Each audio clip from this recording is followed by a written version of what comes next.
Okay, hello everyone. Last Dharma talk of the 4G. The 4G is went by so quickly. Of course, I'm very grateful for the support that we received so far from you personally come here, or as well as those from afar as well.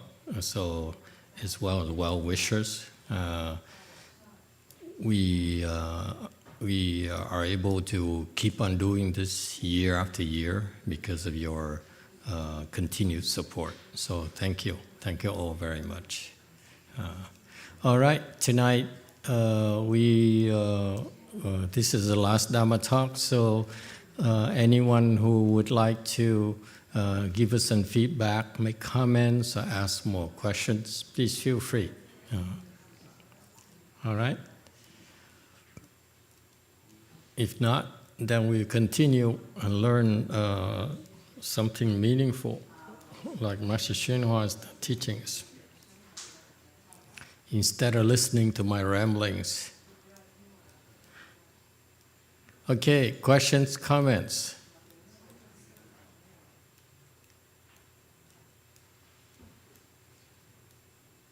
Yes.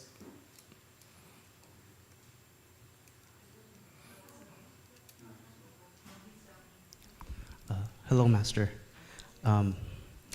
When living beings from Wei Mountain and Lu Mountain Temple go to the Pure Land, is it possible they will meet who I formerly knew as my mother? And if so, I hope they have good things to talk about. Will they be able to meet with your mother? Yeah. Yes. And to do what? Like how I meet people here in the temple. Will they meet her, there? Yeah. I understand there's different grades, but will they happen to meet and, maybe become friends, or and chat about maybe me? Right. Occasionally, they need to go to the gas station. So I'm sure, it's open for everyone in all grades. So I would think so, yes, absolutely. The nice thing about the Pure Land, Western Bliss Pure Land, is that you have these enlightened beings cultivating right next to the unenlightened beings. There's no separation, okay? So it's very useful, actually, to be able to cultivate in the same place, elbow to elbow with people who are better than you, and you don't have to worry about the COVID-19 either. Yes, so the answer is yes, absolutely. Anything else?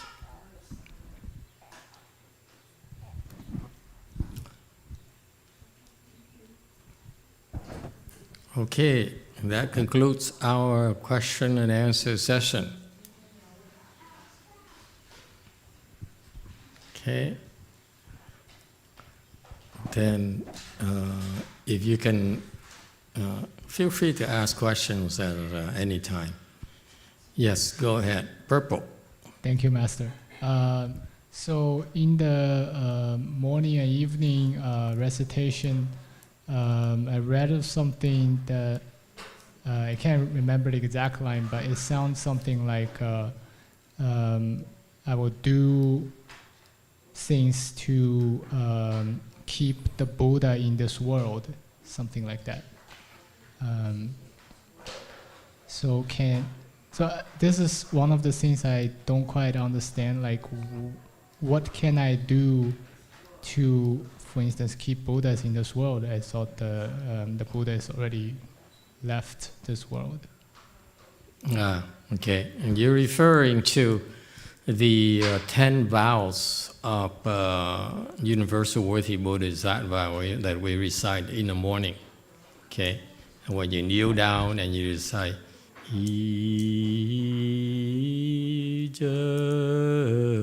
and that kind of thing. And so those are the 10 practices of universal worthy bodhisattva.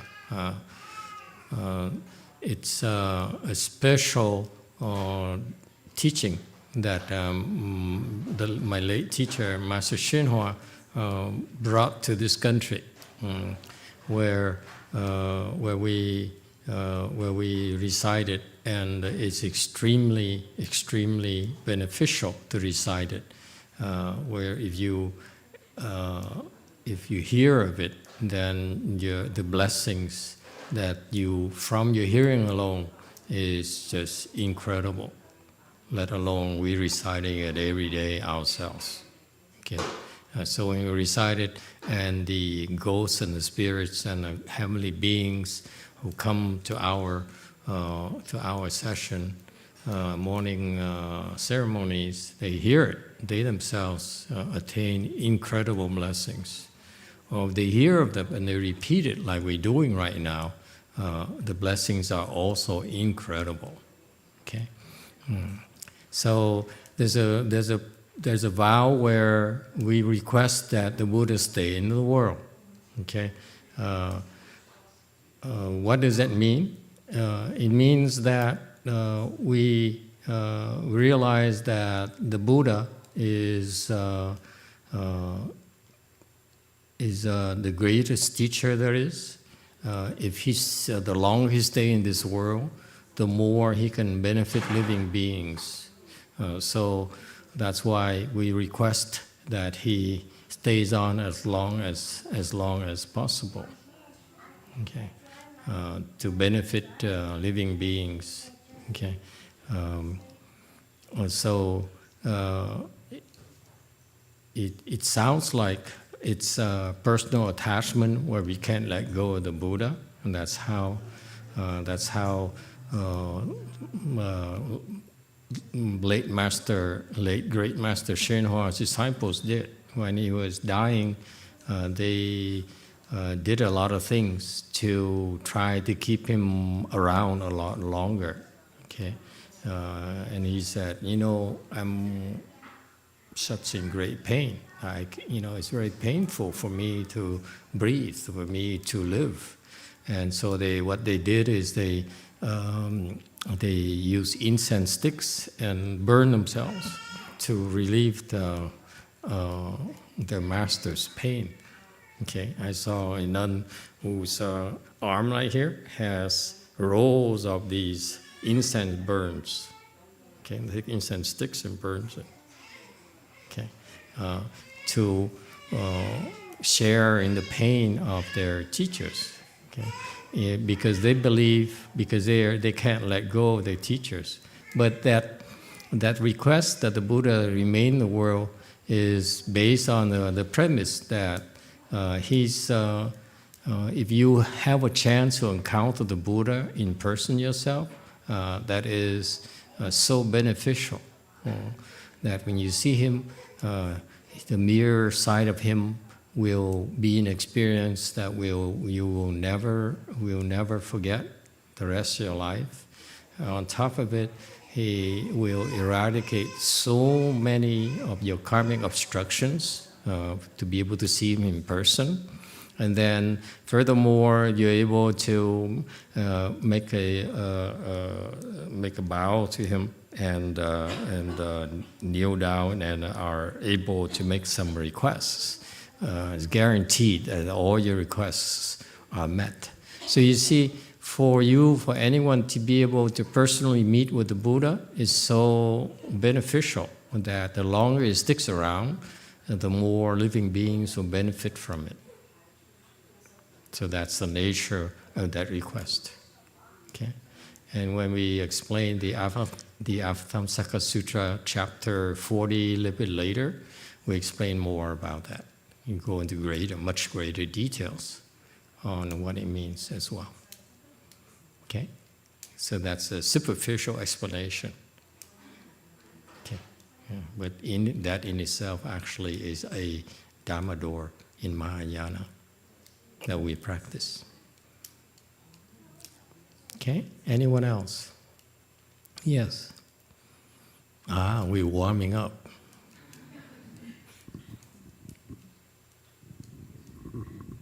A Di Đà Phật, thưa thầy, những sư cô mà đốt cái tay như vậy để offer đó thì ngày tiến hóa có đỡ đau hơn không thưa thầy? Would that provide relief to Master Shenhua? Probably. Would provide a little bit of relief to them, to him, because basically you're able to bear a little bit of the pain for him. So yes, it would help a little bit. But on the other hand, it helps a little bit, but then it leaves the door open for more to come and torture him as well. Okay, so it is an act of self-sacrifice, which is a good thing to do, but I don't like to do those things. Okay, it's especially for us Westerners, it comes across as a cultish, barbaric. Why would you inflict pain on yourself like that? The non-believers would frown at that. So I don't encourage doing those things. Okay, I'm afraid of pain, so I don't like it. If I don't like it, I wouldn't recommend you do it yourself. Okay. There are other things much more beneficial you can do yourself instead of inflicting pain on like that. To me, it's rather coarse. But sometimes that's all you have to offer. Anyone else? No mass? Don't be shy now. Don't feel that this is just you, because the more you ask questions, the more chances I have to embarrass myself. But once I give my answer, then I'm exposing myself to ridicule and criticism. Okay, but I welcome it, because it turns out that I'm very unhappy with the state of the answers that are provided by the Pure Land to the Pure Land questions. It's due to the fact that, as I said, these Pure Land teachers are really not knowledgeable enough to be teaching Pure Land. Pure Land is much harder to teach because it is so easy to misrepresent, because it's not verifiable. Whereas when you teach Chan meditation, you cannot fake the samadhi. You cannot fake your samadhi at all. Okay? And what happens is that when you teach Chan meditation, it's easy for you to disrupt your students' practice so that you maintain their samadhi level about the same as yours. Some teachers do that, okay? Which is not a good thing to do, but that's what you can do. However, the samadhi, because Chan, the nature of Chan teaching, Chan training is to build your samadhi power, it's very difficult to beat around the bush or BS to you. Okay, samadhi level cannot be faked. Whereas in Pure Land, we talk about something somewhere else, a lot further away, and it sounds like lots of promises so it's very hard to verify, and that's why there's a lot of misconceptions due to the fact that the popular teachers are giving explanations from books instead of their own knowledge. For example, Master Shenhua, what I really like about Master Shenhua, I try to emulate, is that he teaches from his personal experience. Okay, he reads it, and then he said, yeah, that is exactly true. So he verifies it, and then a lot of things he teaches us are actually based on his personal experience. Okay. Whereas most younger teachers, most lower level teachers, they don't know what they're talking about. And what they tell us is from their readings. And if you look at the sutras, the Buddhist sutras, if you think you read the sutra, you understand what the Buddhas mean.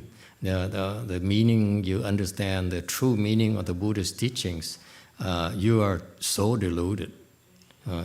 If you could understand the Buddhist teaching from reading the sutras, or the Bodhisattva's teaching from reading the Shastras, why would the Buddhas need to designate patriarchs to interpret those teachings for you and to correct your mistakes? You correct your misunderstanding of the teachings. That's what patriarchs do. Okay? Patriarchs are supposed to help you patriarchs are designed, the roles of patriarchs are to provide a place for you to go and where you know you learn the proper Dharma, number one. That's why they're called patriarchs. Number two, the better patriarchs are the ones who take it very seriously, who try very hard to address your misunderstandings so that the perversion, the misinterpretations are corrected properly. That's why they say, I'm a patriarch, he's a patriarch. So that's what patriarchs say. What patriarchs do is proper and correct the misunderstandings. And so that's why, personally, I'm very disappointed as second patriarch because he's not doing that. Okay, we need people to make sacrifices and take a stand and say, this is what the proper Dharma is, and those teachings are improper, and so that's why I'm forced to say these things by quoting patriarchs, because there's so much misinformation about Pure Land in particular. Pure Land right now is basically Hinayana Pure Land. Everyone is so preoccupied with gaining, with their own personal gains through the Pure Land Dharma door. It's not meant to be that. Okay. So that's why feel free to ask questions, even though unless you ask questions, we will not give you answers. Yes.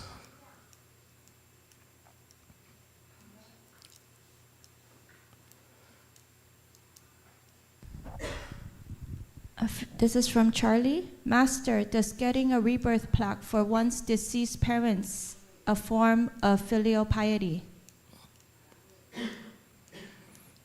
Yes, absolutely. The Pure Land Dharma door, okay, is one very powerful Dharma door that can help you fulfill your filial duties. Comes to mind, I recollect how the sixth patriarch, one of my idols, one of the greatest teachers in Chinese Buddhism, how he abandoned his mother in order to go to the fifth patriarch and fulfill his duties, his responsibilities as a patriarch, as the sixth patriarch. And so in doing that, he basically abandoned his mother. Okay? Now he's a patriarch, so he's different in that sense. You cannot use our standards, apply them to him, because he's a patriarch. Patriarchs are different group of superior individuals where the rules don't apply to them. That's why they're patriarchs. Okay? And furthermore, the greater patriarchs are, just out of this world as well. Okay, so So, but when you look at him, as in a Chan in a Chan school, there's really not any specific tools for you, means for you to repay your parents' kindness, which is the principle or tenet of Chinese Buddhism. Chinese Mahayana is that you have to be filial to your parents. Okay? You teach filiality to your children by being filial to your parents yourself. That's how we teach filial piety, not by talking, by being filial to our own parents. Okay? And therefore, unfortunately, in Chan, you really don't have that many ways to be filial to your parents. Okay, especially if you haven't seen your Buddha nature, that's not possible for you to pay filial piety to your parents and your ancestors and so forth. Whereas the Pure Land Dharma door, that Dharma door is designed to help people who don't cultivate, who cannot cultivate. Okay, and that's the part, the others help part, that the existing Pure Land teachers don't understand. Okay, they talk about, the current teachers talk about, that's recite the Buddha's name, that's all make it to the Pure Land and not ever come back and so forth. You see, that's why I call Hinayana Pure Land, because it's all about them. It's all about self-help. Whereas the Pure Land Dharma door is actually, the bigger part of it is others' help. You find a way to get help. So for if you cannot do it yourself, or others cannot do it themselves. So there's help available in the Pure Land Dharma door. Okay, and the way that Master Shihara did it, where I learned it and formalized it by his Pure Land teachings, which I had to go to Canada to learn, because it's not understood here in the U.S. It's not being practiced here in the U.S. for some reason. Okay, not sure why. Why not? Maybe they're not qualified to do those things. But in his Pure Land Dharma door, we have this tool called rebirth tablet, rebirth plaque, where whereby you generate rebirth blessings for anyone, alive or dead. Okay, so yes, that's a long answer. The short answer is yes, absolutely. Okay, follow-up question. This is from Zenshint. Master, when reciting the Buddha's name with beads, should we concentrate to the dantian as we used to?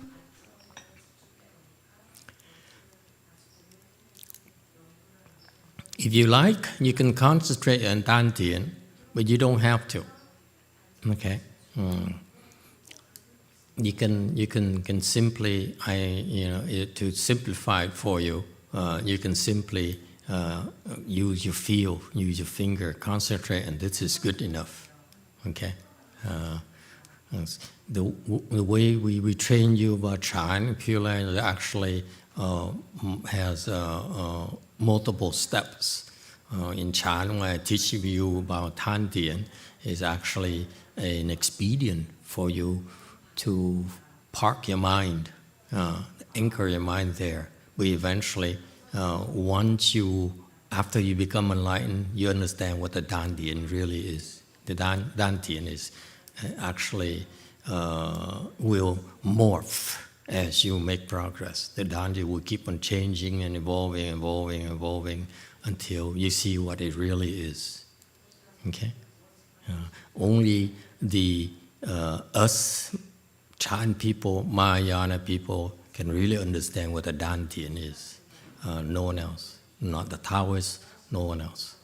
Okay, so but initially, if it helped your focus, you to focus in reciting the Buddha's name to park your mind in a Dantian, you can.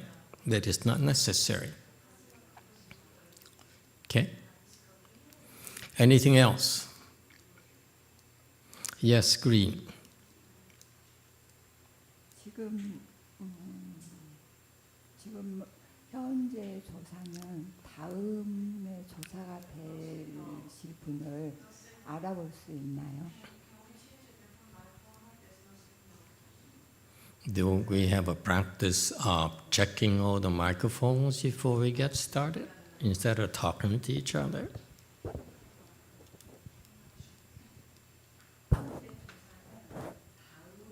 조사가 되실 분을 알아볼 수 있나요?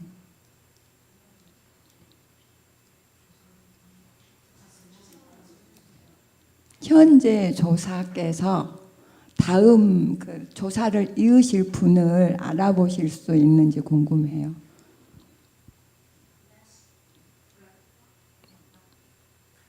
Master, how the current patriarch will be able to identify the next patriarch? Is it possible? Well, the second patriarch has yet to identify himself.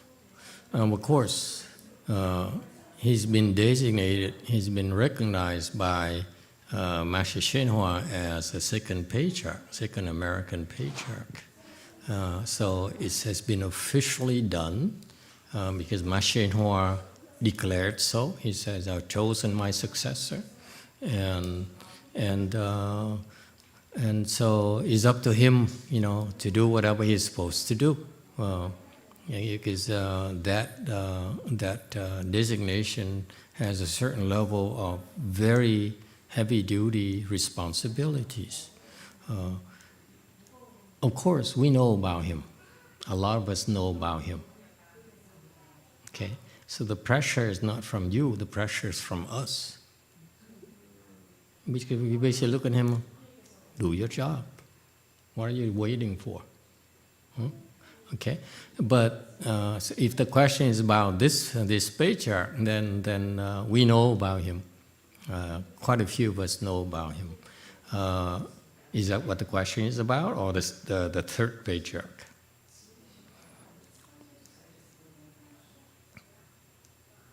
이대 조사께서 숨어서 안 나오신다면 3대 조사는 어떻게 이어질 수 있는지 궁금합니다. If the second patriarch is hiding, how the third patriarch will be able to succeed? Well, he can find what happened in the history of Chinese Buddhism. At the early stages of Chinese Chan, the Chinese Buddhism, the early patriarchs actually hid. They pretend they didn't announce themselves as patriarchs. Okay, and so they have their own reasons.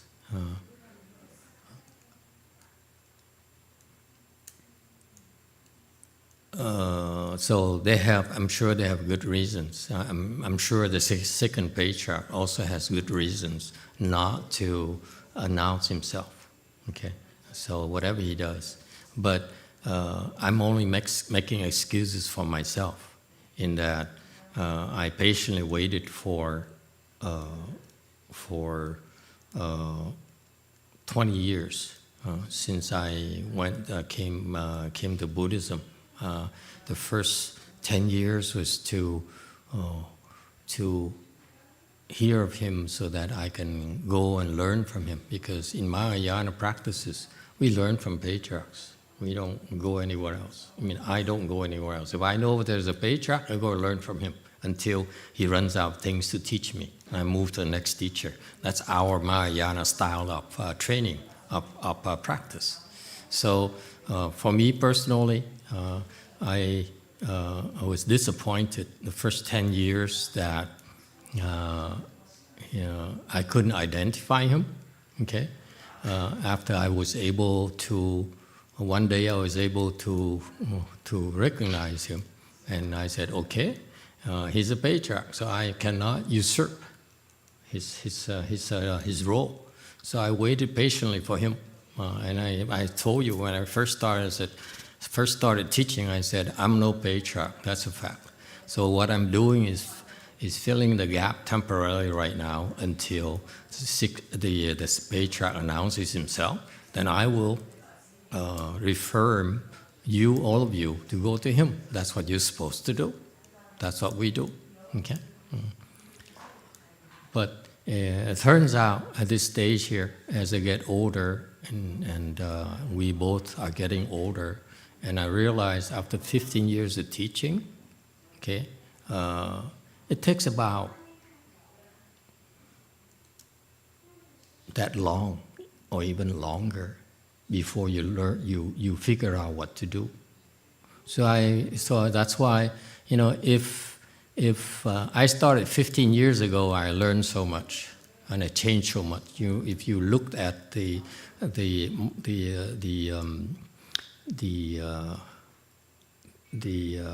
my teaching skills, it actually has changed a lot. It has went through many phases, and we all have to do that. By the way, we learn from doing. Okay, and if this guy still hasn't announced himself, so that people can come and dump the garbage on him, it'll be too late. By the time that that he announces himself, he'll be too old, and it's too late. Okay. So basically, if he doesn't announce himself, we basically say, we don't need you. All right? So how is the next succession going to happen? That's his job. It's not our problem. My concerns is to help you go to the Pure Land and to help you become enlightened. Okay, you wish you go to the Pure Land. I hope that you will go there with superior grade. Okay.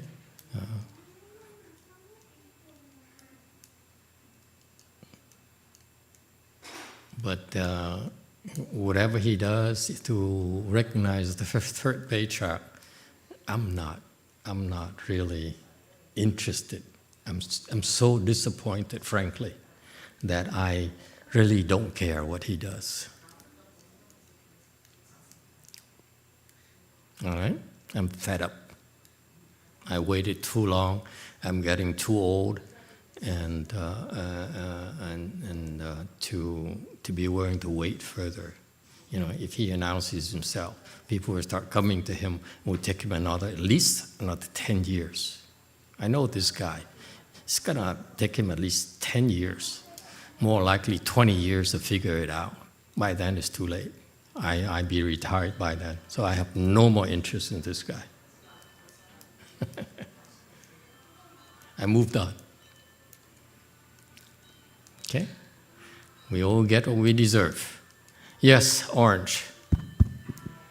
Thank you, Master. So this guy is useless to me, personally. Thank you, So Master. I don't care what he does.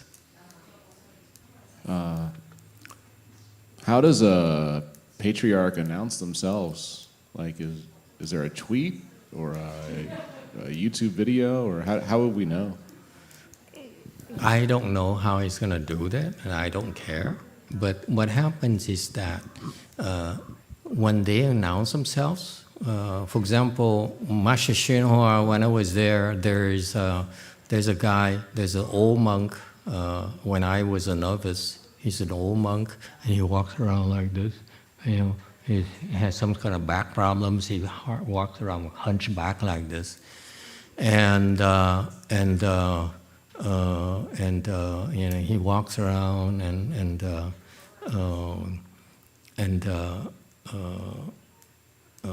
he stayed at the city of 10,000 Buddhas for a year or two, and then he got into an argument with a young abbot, and so he left. I was lucky. Once I went outside and bought some chocolate, Lindt chocolate, those $2 thing. Back then it's about $1.50. Okay, like Master Xianqi's dad likes to eat. Those rectangular Lindt that you can buy anywhere. So I went back. I went out. I was allowed to go outside. They're very strict, by the way, not like us. I let you go, and I hope you don't come back. Over there, you go out, you need to have permission. You come back, you have to report. If you overstay your outside, they kick you out and stuff like that. It's like communists. Anyway, so I somehow brought back this chocolate and give it to him. And he, what he did? He said, I give to him personally. Okay, I didn't want to give it to the office. Give it to him. So he took that chocolate and put it on the altar in the Tathagata monastery where the men stayed, and then he put it up there for very quickly and ate it himself. Why do I remember? Later on,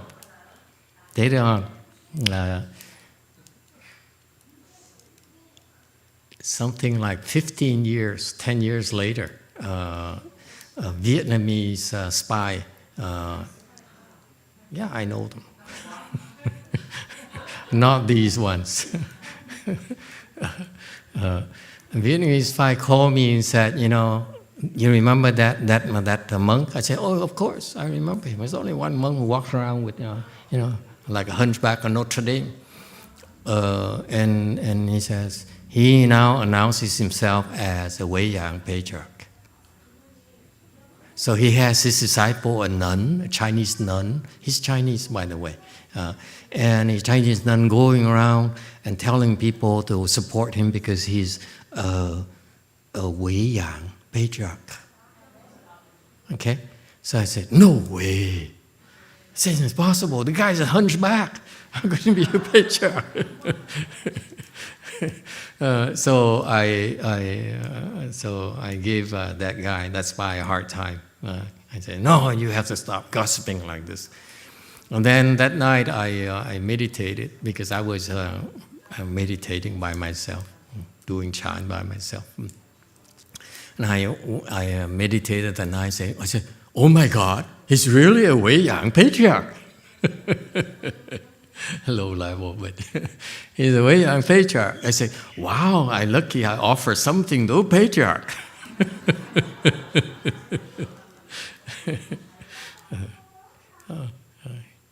So 10 years later, at that time, he's around his 60s, so 10 years later, he's around his 70s, so I think he went cuckoo something and announced himself as a patriarch. If you're a patriarch, if I'm a patriarch, I wish I were a patriarch, trust me. Life would be so much easier. Being obscure and poor and slandered left and right is not a fun thing to do. But the guy must be went cuckoo something because you don't allow your disciple to go around telling people you're a patriarch. What kind of patriarch are you? Seriously, I would renounce that disciple and say, you dare tell people I am a patriarch? You're no longer my disciple. What kind of patriarch am I if I allow you to tell people that I'm a patriarch? Okay, so anyway, so he's actually a mid-level guy. He couldn't do much anyway. Question from JMT. Hello? Hi. We can hear you. Oh, thank you. I have a question. Before, Master mentioned that the medicine Buddha Dharma is not very well applied nowadays in anywhere. But in Korea, when I go to other temples, I see lots of medicine Buddha statue and people read medicine sutras. And it's very common practice. They recite the sutra for medicine Buddha as well. So if we encourage them to recite the medicine Buddha's name to those people who hasn't come to the temple yet, would that still help them?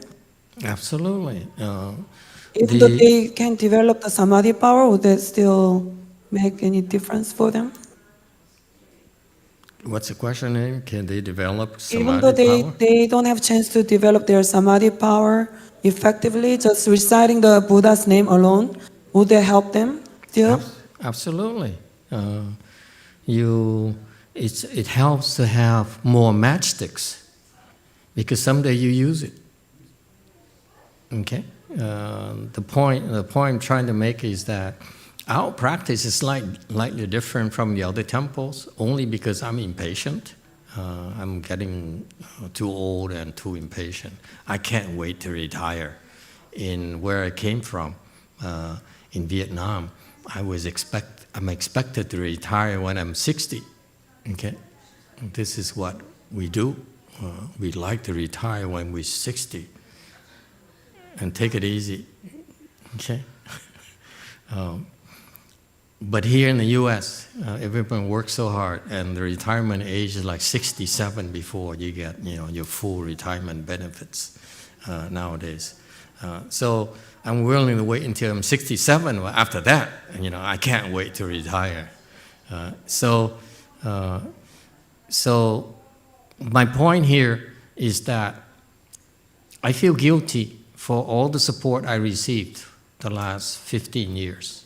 I came from nothing. I got nothing. And the Dharma we developed over the last 15 years, including Pure Land Dharma doors, those various things we do, arose from your needs. You came to me and you have these needs. Your best friend just went into a car accident. He's totally stoned, and his family doesn't believe in religions at all. And you said, if your Pure Land Dharma door is any good, this is the best friend I have. Can you do something for him? I said, well, I don't know. Let me try. So, those early days, the guy was stoned. So he got in a car accident. He died. So I was stupid. I didn't understand. So you know what I did? I had to use the medicine Master Buddha Dharma to unstone him. Okay, just to do a 4-day service. I said, this is so difficult. Okay, so I had to unstone this guy first. So I did the medicine Master Buddha thing to unstone him. And after that, I had to apply the rebirth thing and then convince him to go to the Pure Land. It was so much work.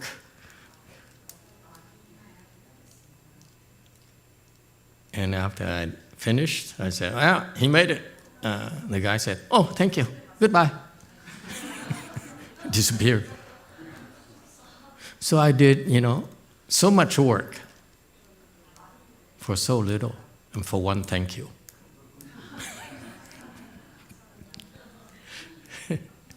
But however, my point here is that our mindset, I hope to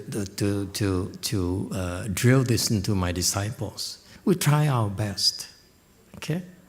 When we ask for help, we try our best. We don't hold back, yeah. And so over the years, because of that, people came and at first. I remember when I first started teaching Pure Land, I went to the Vietnamese temple in San Jose, and there's a kid who has cancer. Okay, so they went to a famous Vietnamese master, ex-disciple Master Shen Hoa, and he would organize 10,000 people to recite the Great Compassion mantra to relieve him. He doesn't recite it, but he asked 10,000 people to recite it. So I said, I can't do this to people, because if these people, when they decide for the cancer thing here, they're going to get in trouble themselves. And the guy cannot protect them. I know that. I knew that. So, see, these things, our Dharma is evolved from the needs from real people. Okay? And that's how, through the years, we understood what the medicine master Buddha Dharma can do. Okay? So once I understood those things over the years, my interest was to develop people, help people develop the skills to be able to do it themselves, meaning the next generation, your generation. You should be able to learn to take care of yourself through that medicine master Buddha Dharma. If not, the third generation, the Xian disciples, should be able to do that instead of hiding in my shadow. Okay? And just go to, leave it to the third generation of disciples to go to the temple and only, pay some money and get the plaque on the wall, and that's it, and pray that somehow it works. Okay? I'm not like that. If you're like that, then it's Chinese system. Okay? This is the early days of Mahayana in the West. So we need to deliver ourselves to increase the faith. Okay? The Asians, they have the system where if you have sicknesses, you go to the temple in Korea or in Vietnam or China or Taiwan and so forth, and you get a medicine master Buddha plaque. I saw it everywhere. I see it everywhere as well. And I look at them and I say, well, it's more like a prayer in churches nowadays instead of what it's supposed to do. Okay, so to me, the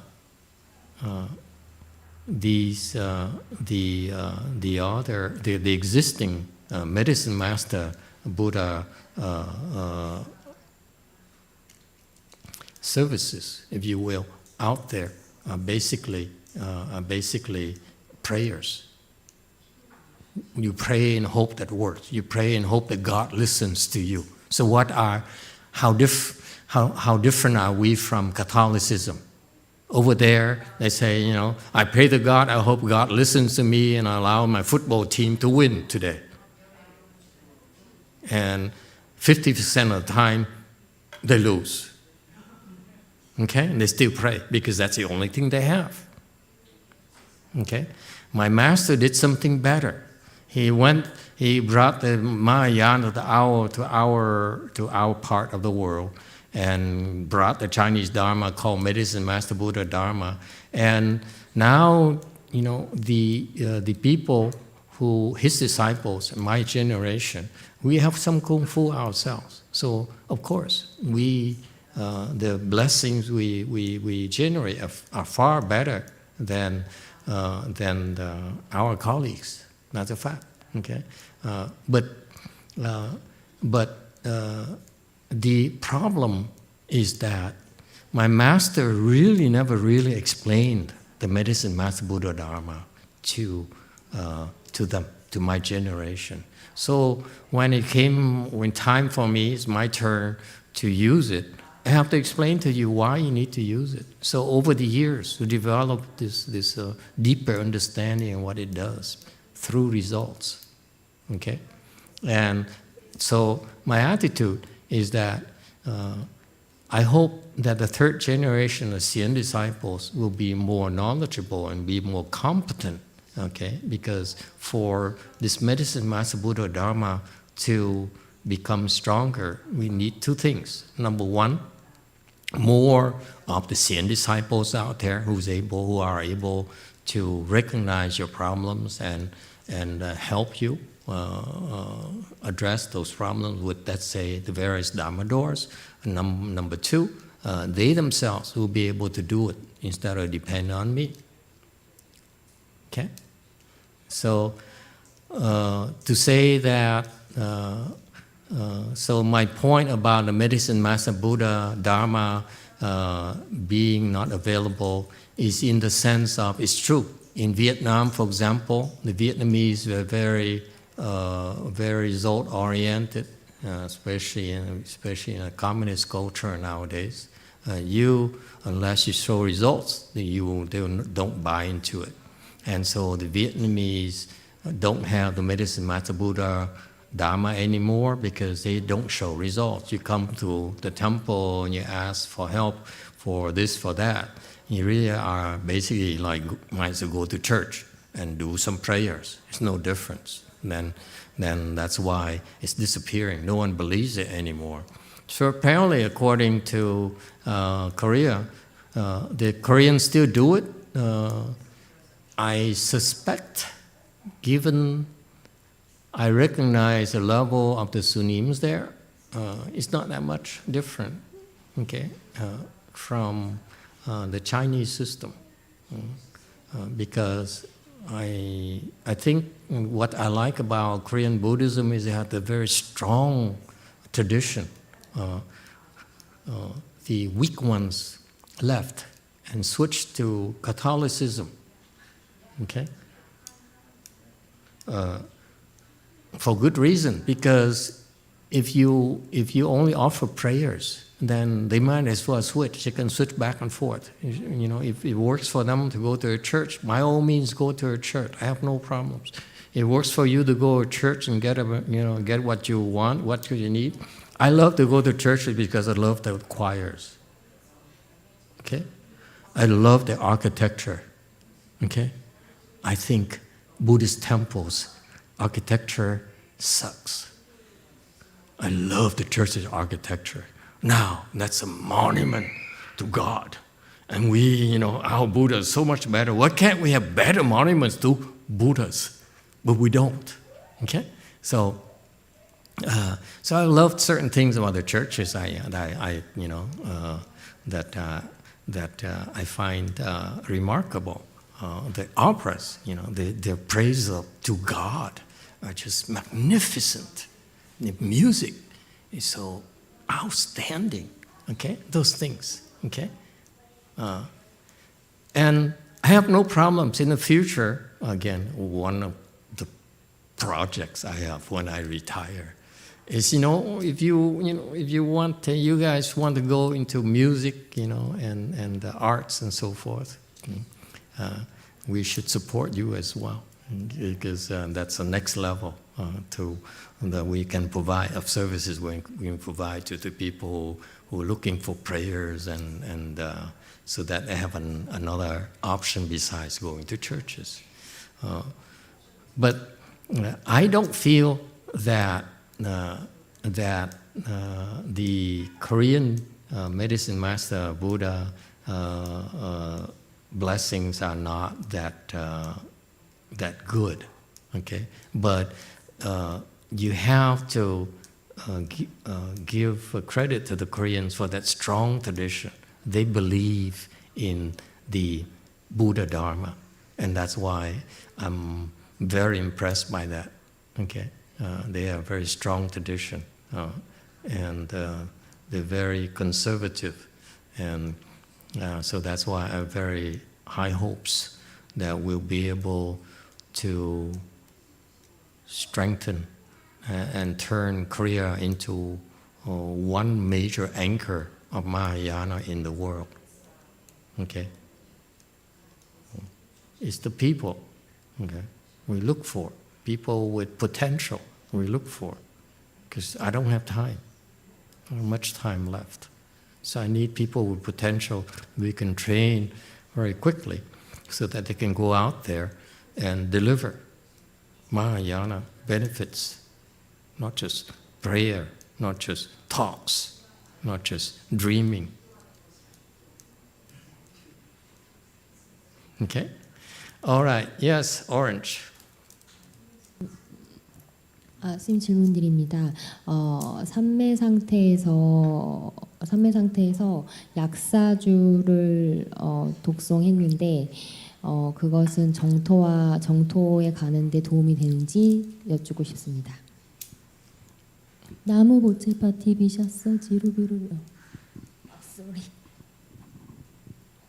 I entered this samadhi and I recited medicine master mantra. Do you think that will help me? With what? Will it be help me to go to Pure Land? Yes. Part of the medicine master Buddha blessings is Pure Land, rebirth to the Pure Land. So it will help you. Okay? Absolutely.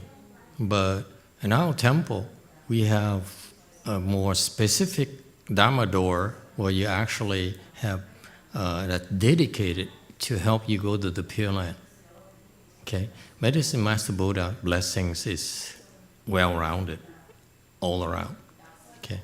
Including rebirth to the Pure Land, but it also includes getting a job, finding love, having children, sicknesses, accidental deaths, and so forth. So many types of blessings, okay, that you need. So rebirth to the Pure Land is not a priority. Okay, but it would help you. Yes, question from JMT. Hello. So, from the question earlier, I think I wasn't articulate enough. So, when I saw all these medicine Buddha statues and people practice medicine Dharma in Korea, as you mentioned, it's more like prayer. But if we encourage people to recite medicine Buddha's name without them coming here, would it be different or the same? If we, at JMT, if the cultivators, the left-on people and lay people increase the samadhi power and encourage people to recite the medicine Buddha's name, those that are not here, would that make a difference for them? Of course, it makes a who difference come for here, them because you taught them. Huh? Sorry?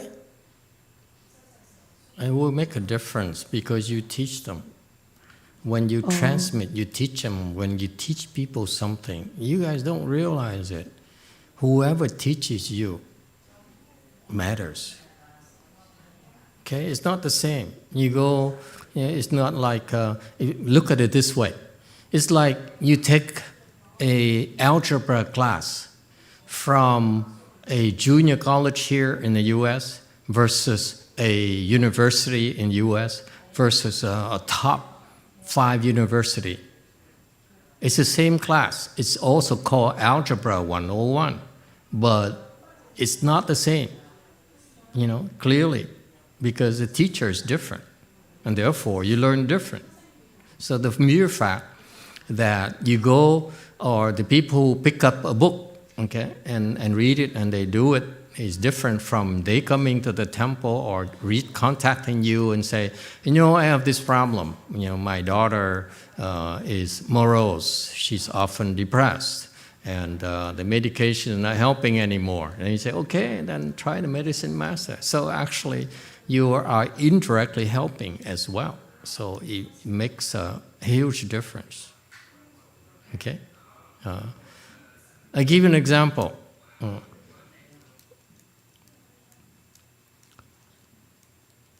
We transmit to you the hands and eyes as a mantra, the tantric dharma. Okay? When that's done, when you practice tantras, you need to have a transmission from a teacher to the pupil. It's a better form of learning instead of picking it up from the internet, from a book. Okay?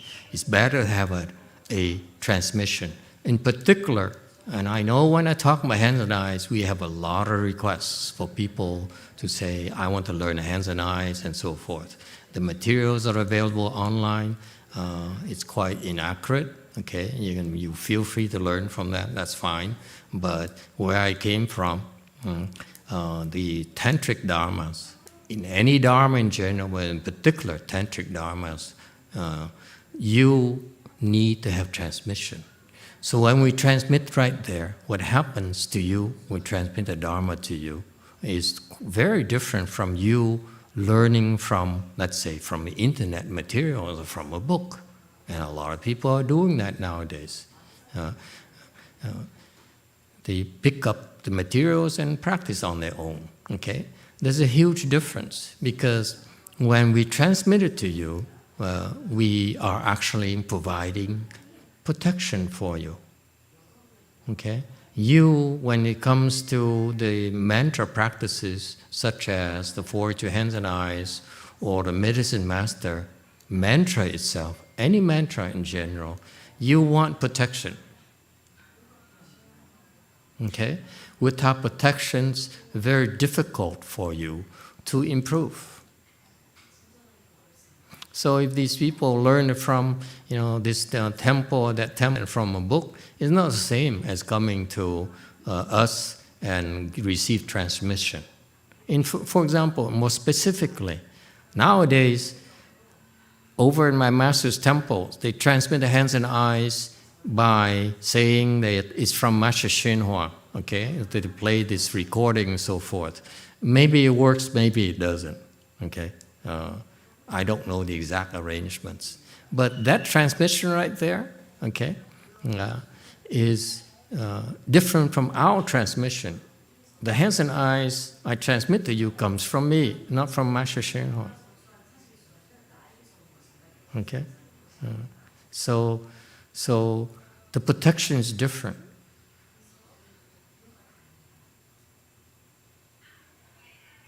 And that's why I hope you become enlightened quickly so that I can claim that my protection is better. Okay? So it's not the same. Where you learn makes a huge difference. Okay? Q&A. Master, the mid-level patriarch you mentioned, the Chinese patriarch, is the name Venerable. What happened to you? I can't hear you, and you sound so hesitant. It sounds like, I'm not sure I want to ask you a question. Speak like a woman. The Chinese Wei Yang patriarch, Master, you just mentioned, is his name the Venerable Hua Lai?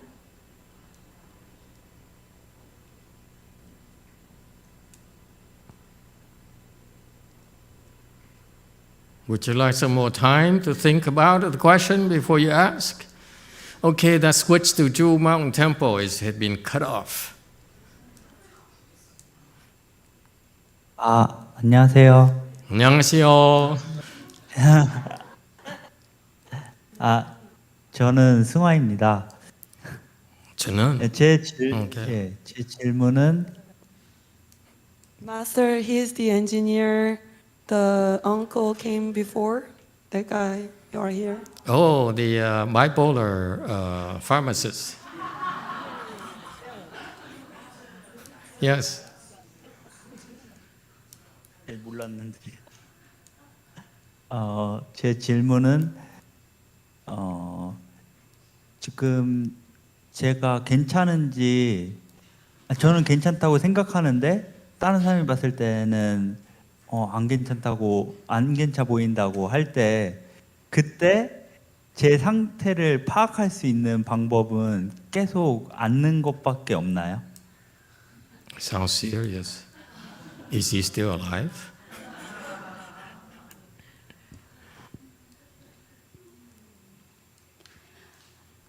Hi, I am Sungwa.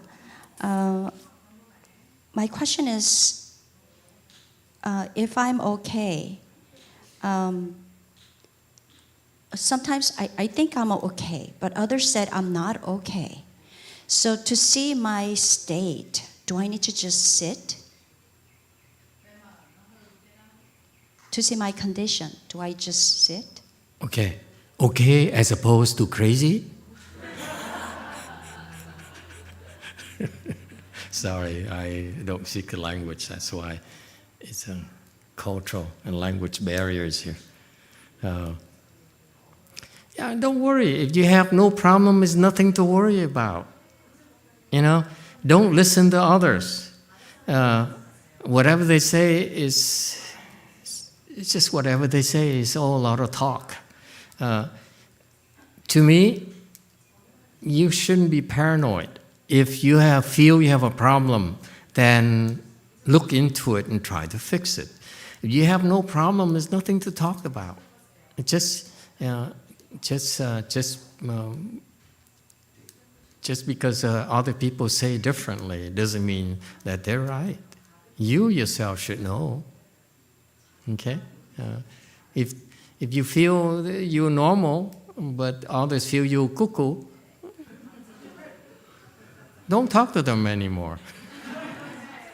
Until you feel cuckoo yourself, then you talk to them. You see? Don't worry, it's okay. You know, I don't have a problem. You know, if it doesn't bother you, it's not a problem. Okay, a lot of times, especially when it comes down to I'm okay or not, you go and see like Bosco, who say, "Let me put to you." Bosco is our resident director of crazy people therapist. He works for some kind of state of California thing, okay? And he's the director, mind you. And he's a little bit cuckoo himself. We don't tell him. We treat him like a normal person. And Bosco is immediately is typing, say, "Watch it, I'm listening." So it's okay. It's not a big deal. If you feel that you're normal, so do I. Who am I to tell you otherwise? But when you feel that you need some help, then maybe we can offer it. That's all. Don't be paranoid. If I don't listen to, I don't pay attention to what people say about me anyway. So I go deaf. Yes, JMT. He just told me that whatever he wanted to say didn't convey properly because the cultural language barrier.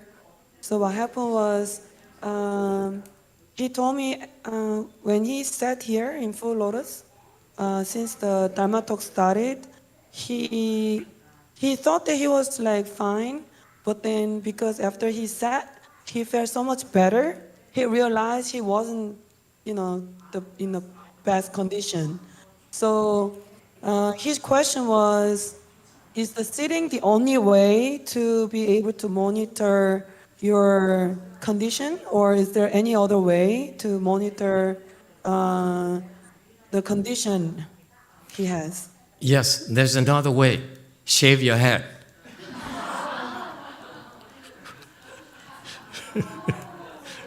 It's a real strong condition.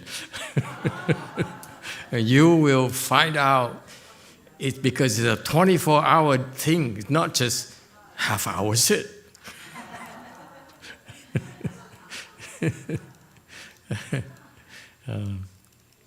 Listen, all joking aside, if he's worried about, that he's about his mental conditions, go see a therapist, and they will be so happy to put him through a barrage of tests and so forth. Okay, and after you listen to all that, don't believe any of it. But at least you have some opinions. Okay, and keep meditating. Okay, it would help. Meditate at the temple, meditate at home. I highly recommend that all of you meditate. And in his case, for example, recite the Buddha's name. Okay, it's very, very helpful. Okay, that skill right there, reciting Buddha's name, can help you with your brighten your mind. Yeah. Okay, so And unless you have some real issues, then don't worry about it. Just try and experiment. That's all. Oh. Yes, there's some questions here. I think one right here. Yes, red. Master, if we were to play the record of recitation from any of ours, would we receive the blessing and protection as well within that vicinity, like Medicine Master Buddha's name?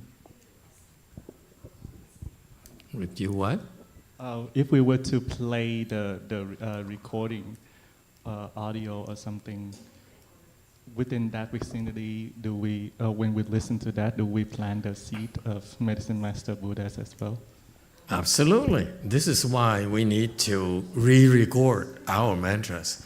Now we should have a chorus of the Xian recitation. Huh?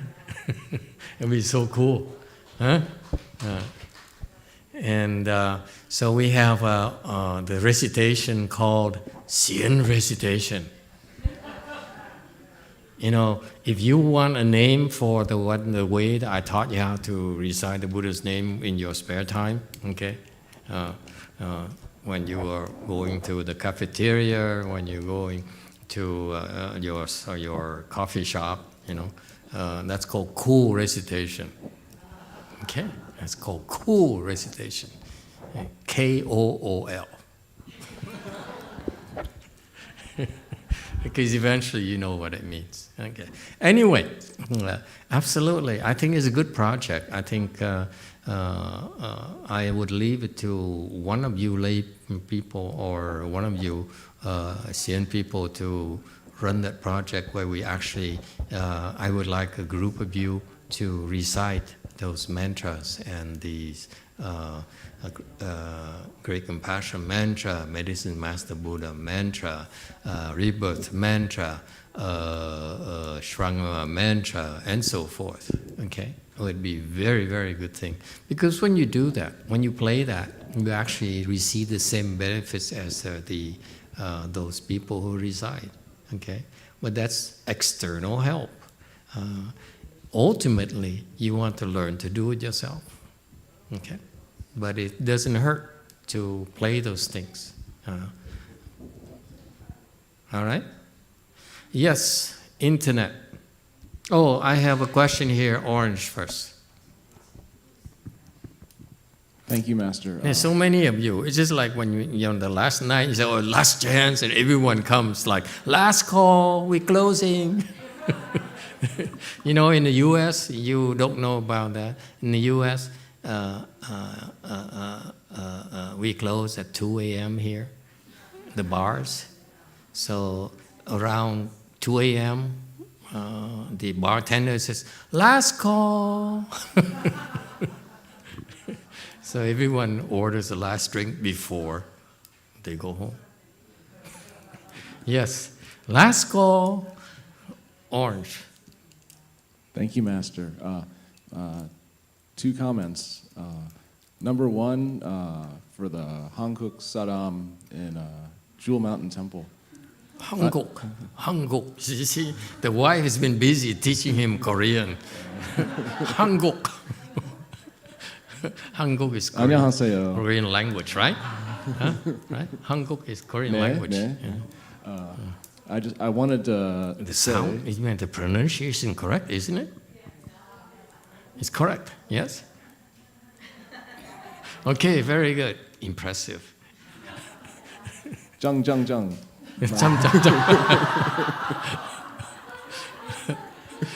What does it mean again? Like, good. Good. Chum. Okay. I wanted to share with him that I've been cultivating now under you, Master, for a little over 7 years now. Please don't remind us.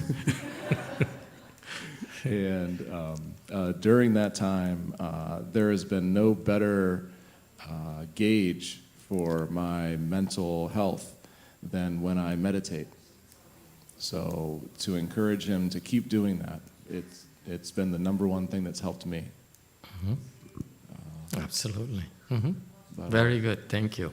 My second comment, though, Master, especially for people who are watching on the internet, you can't see here in Lu Mountain Temple, but there's a lot of plaques on the wall. There's both the Pure Land rebirth plaques and the Medicine Master plaques. I happen to have both of those. And it's one for all, something like that. Yeah, you going in that direction?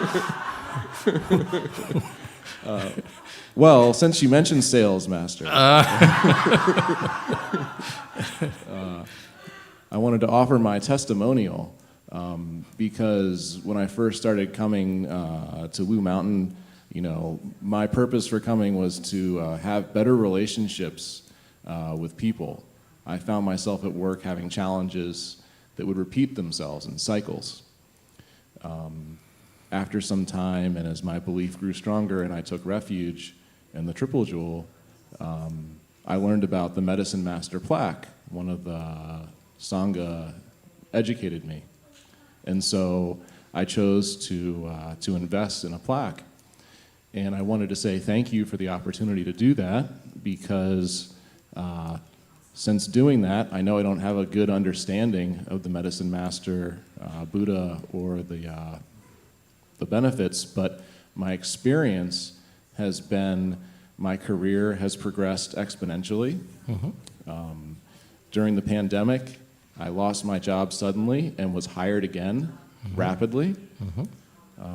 And I have been having tremendous blessings and progression in both my personal and professional life that I think it's a combination of things, but I just wanted to share about my experience having a Medicine Master Buddha plaque and ask if you can speak maybe a little bit more accurately about what that is.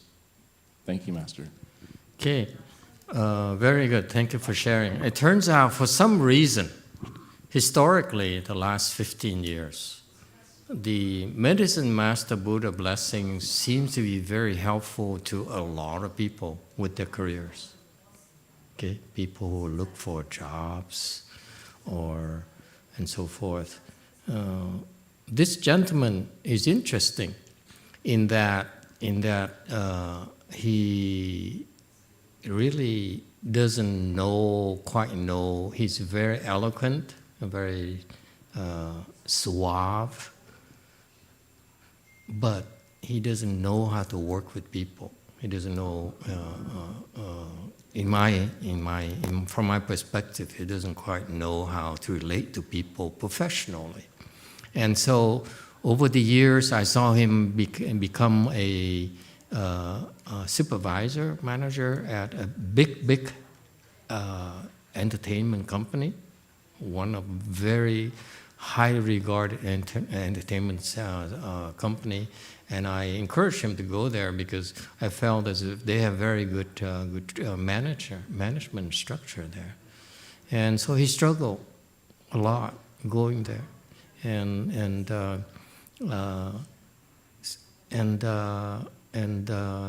he struggled a lot, but he hung in there for quite a few years. Yeah, and that poor company lost so much money investing in him, and he left. And now he's going over and he's learning how to work better with people. Okay, so that's actually is my personal bias. I'm an immigrant.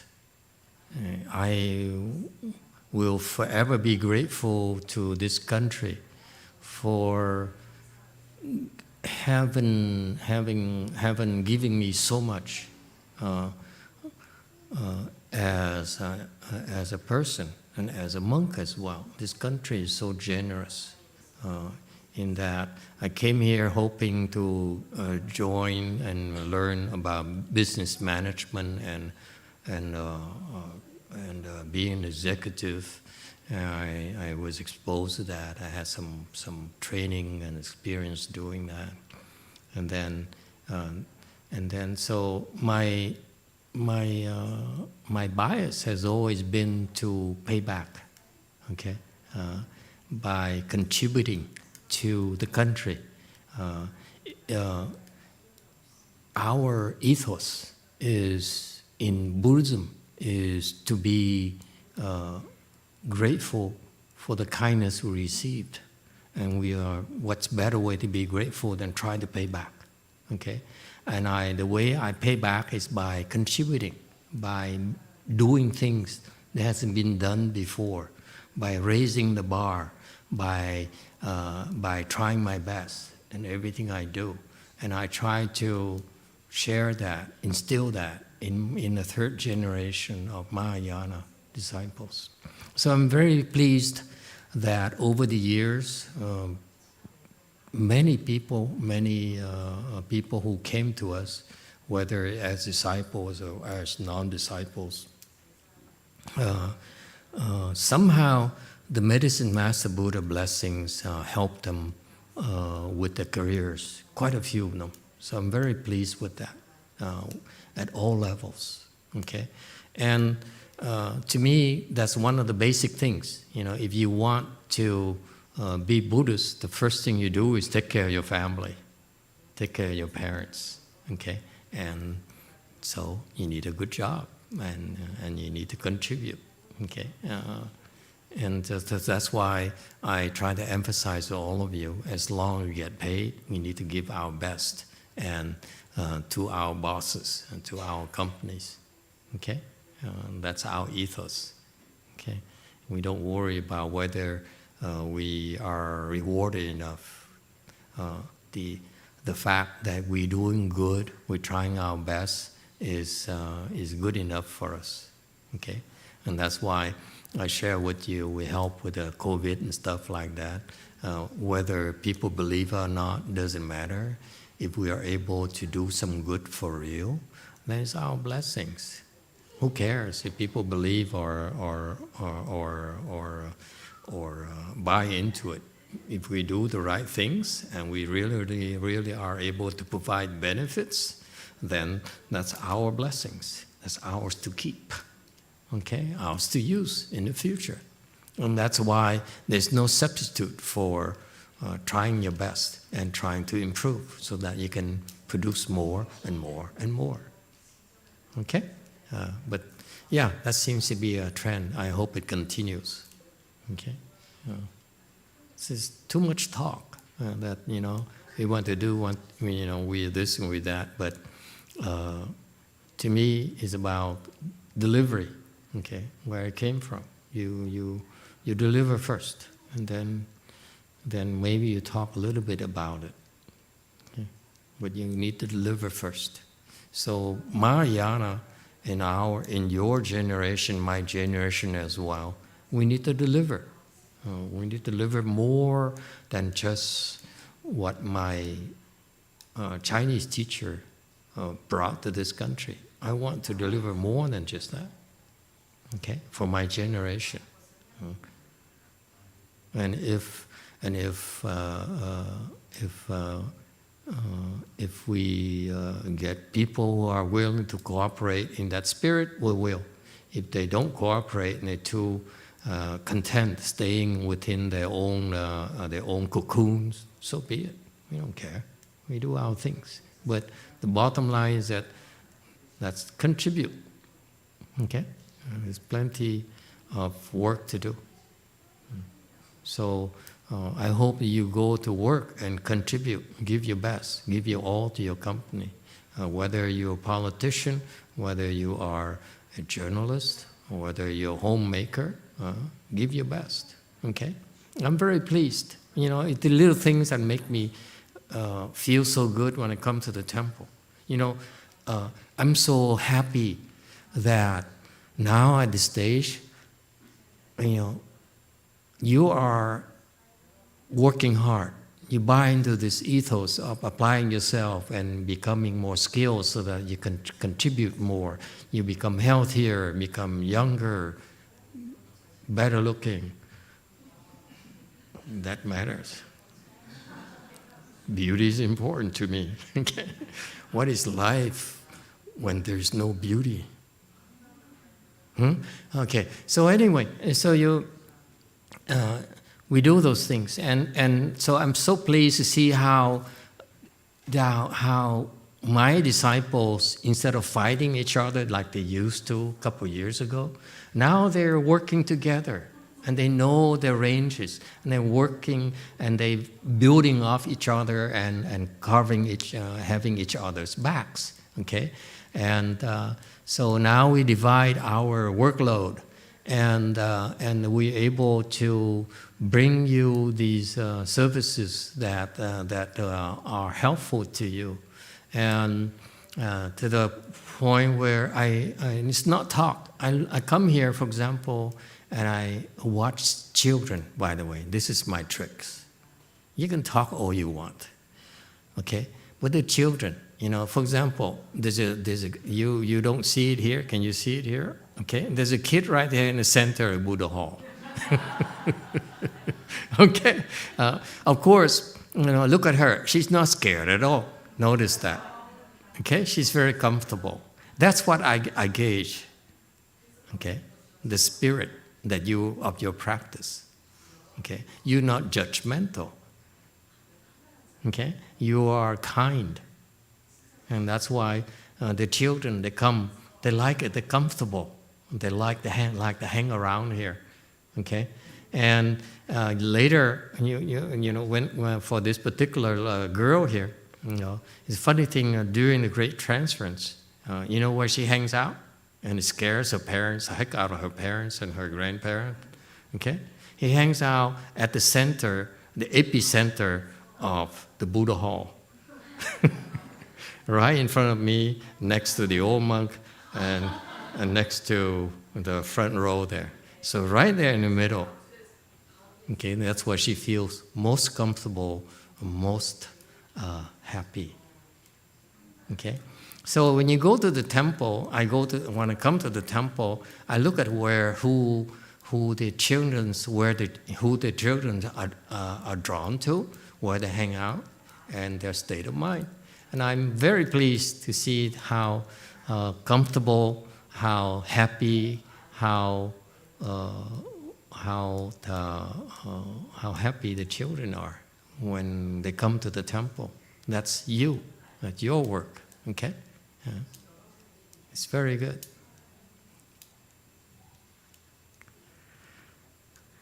All right. Question? Yes. Internet. Questions. So many questions. Okay. This is from Charlie. Master, would you please give some pointers on how to develop patience and perseverance in the spiritual path? Okay. The way to do that is, I would, if you're serious about that, you should talk to someone from a temple and receive some help to meditate. That's a foundation. Okay, if you can meditate and you learn to sit in full lotus, that's a secret. That's our base. That's our foundation. Okay, the pain, the leg pains, and discomfort actually are helping you increase your patience. Okay, and you will see that effect immediately, very quickly. The more pain you endure, the more discomfort you endure through your full lotus training, the more quickly your family, your co-worker will notice that you become more patient. Okay? Yes? Is the Filipino guy that used to come to the temple. Okay. So? Okay. Next question. Next. This is from Tianguo. You have to work for it. I'm sorry, you should know by now that we don't talk a lot. I talk, but But I only tell you things after you deserve it. So that's why for a lot of people, I just observe you. I don't say anything. Okay? But if you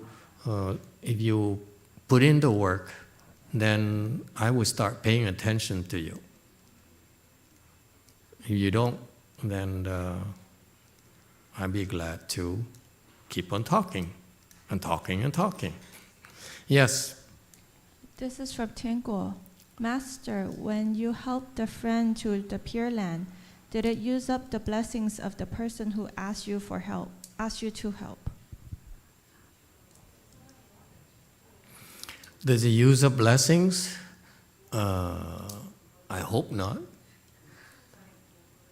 It uses up my blessings, that's for sure. It has to come from somewhere. Huh? Think about it. How much does it cost for you to buy a ticket on these space travel companies? Huh? The guy, I heard a Russian billionaire paying how much? $2 million, okay, to fly to the space station or something like that, and down, okay, go up there and down.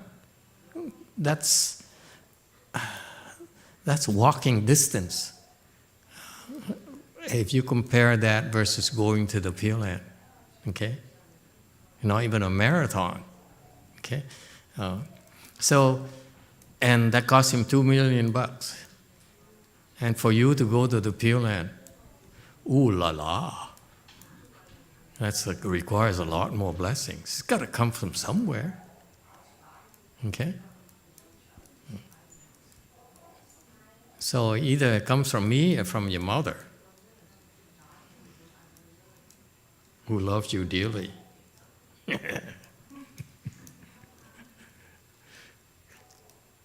Yes. Think about it. You know, just let's be real. Okay? Just to go there. How are you going to go there? You must have some kind of enough blessings to go there. And physically, you must have a certain amount of wealth before you can go up to the space station, let alone go to the Pure Land. Okay? And still, some of the white privileged and people still ask for sales.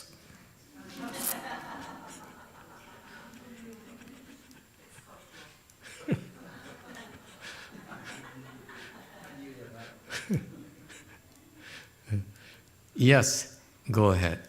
The next question is from Christopher from Gold Forest. Master, how do we request to learn the 42 hands and eyes from you? How do we know if we are qualified for the transmission?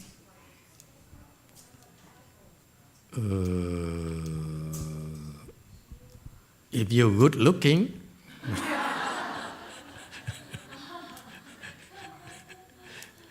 then you qualify. But after you practice and you don't become more patient, even better looking, then we take it back from you. There's some conditions, you know. In fact, it's funny because I saw how some people claim that they transmit through you and take it back from you. We don't do that unless you disobey the doctrines, that is to abuse the Dharma. The reason we take it back from you is because we want to stop you from hurting yourself. Okay? So for example, the people who left us already, okay, they automatically, their rights are revoked, meaning they have no more protection. So we're no longer responsible for their actions, what they do with it. You can try to steal all you want from me, but without protection, it's nothing you can do. And you steal the Dharma from us, you go to the hells for sure. And that's your problem. We're not afraid. You want to steal? Feel free to steal, but I don't recommend it. Okay? Yeah. And especially if you don't have transmission, by all means, don't practice. You're only harming yourself. Okay? So in general, we should have a procedure where if the abbot or the abbess of the temple likes you and feels that you are ready, then we will give you the transmission. Okay? I'm actually easygoing because I'm not worried about you stealing or anything. I'm more worried about you getting in trouble. And I feel that in general, those of you who are able to come regularly are qualified because we put you through a lot of tests. That after a while, if you find that in your heart that you want to come to the temple regularly, then we want to give it to you in order to help you. Okay? It's beneficial. This is one of the treasures that we have and that we give away for free. Okay? Take advantage of it. Okay? So in his case, for example, I think we should give him transmission. Well, I thought he didn't he receive transmission from the other side of the tracks? Probably not, huh? Anyway, ours is better.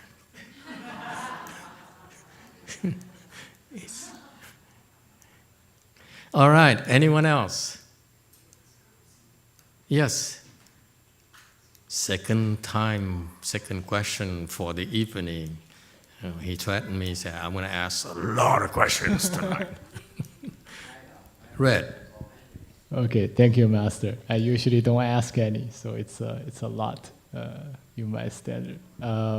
So I've read about Pure Land patriarchs. Some of them, they would write, for instance, the Amitabha name on busy streets or tourist spots. Some also like give children money to recite, to kind of get people familiar with, I guess. What? They give money? Yes, to children for recitation. Sintong, can we do it? Let's do a GoFundMe thing. Yes. So I think it's like it's possible, for instance, for me to do something on the internet that tries to basically propagate this Buddha's name. But I'm wondering, is it something that requires the patriarchs, not the level of knowledge and enlightenment that patriarchs have to do these things, although it seems simple? Okay. The patriarchs have their own reasons, and if they give, this particular patriarch gave money for people to recite the Buddha's name, it probably works at the time only. It doesn't apply to us. Okay. Definitely. We are in the process. I've been ordered to start teaching Pure Land Dharma Door. So we are actually in a process of propagating more and more. Okay, and as usual, we are learning on how to do it better. Okay, and we're still learning, so we get better and better. So basically, we would like to do more Pure Land practices, okay? Build more momentum for that, because Pure Land primarily is the Dharma of faith, okay?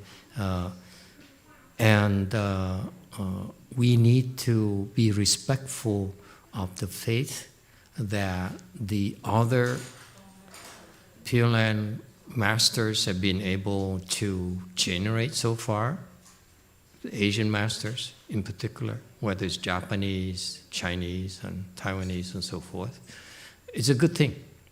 You have to give them credit for that.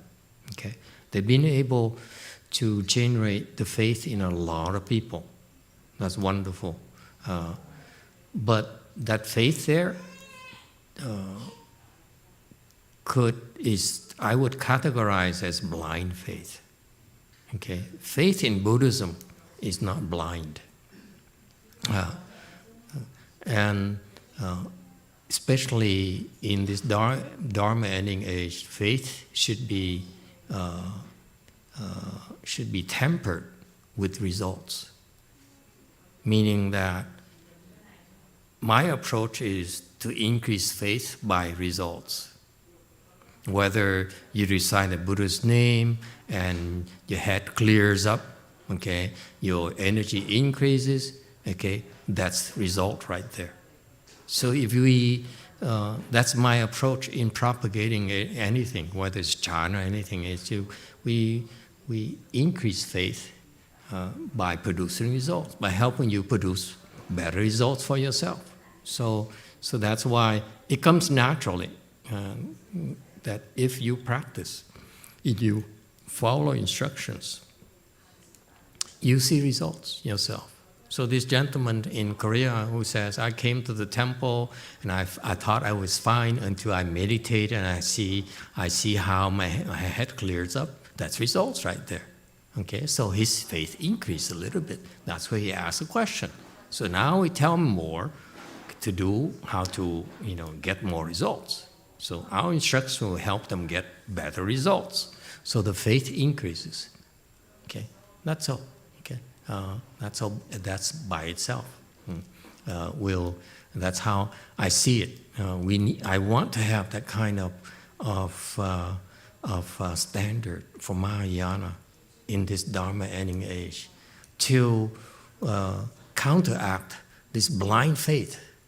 Like especially in Pure Land Buddhism, where you have these old people who says, if you're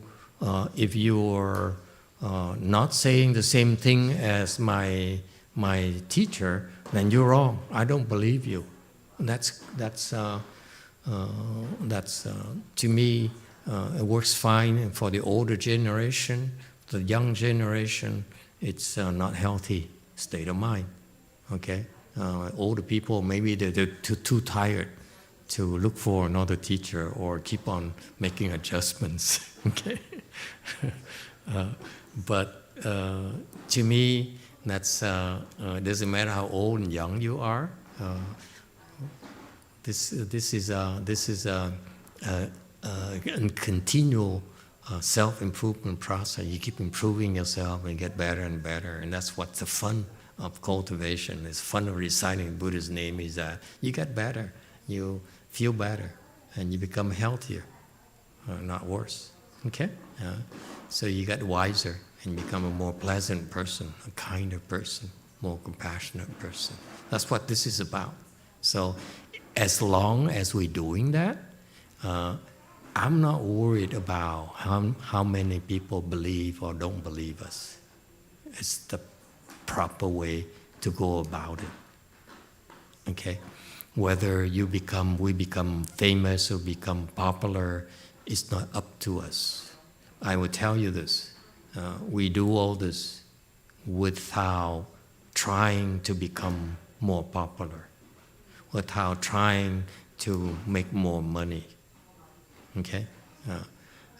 Because that defeats all the purpose. The purpose of all of us doing this is to benefit everyone. Okay?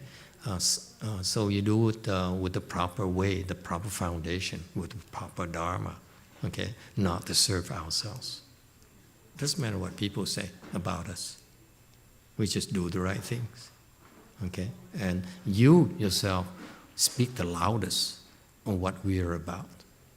Okay? When I first started 15 years ago, I'd be hard pressed to have so many people, sit listening to my sales pitch. Okay, And I remember people like Chiu Chow people, they walk in there and said, you're too young. You don't know what you're talking about. They walk out. And that's typical, okay? Or they came from my master's temple, 5, 6 of them. They said, oh, I heard about you, who's ex-disciple, a reject from us. See what you're talking about. And they sit for half an hour. And I saw them, I look at them and said, wow, let me try to impress them. Let me see, speak Dharma, real Dharma to them. Okay. And they walked out half an hour later anyway. So very quickly I learned to stop trying to impress people. Okay? Yeah, we're just ourselves. And deliver instead of talking and talking and talking. Okay? So understand that. I really appreciate the fact many of you wish to help share this, spread this. We spread this, we've been doing that for a long, long time.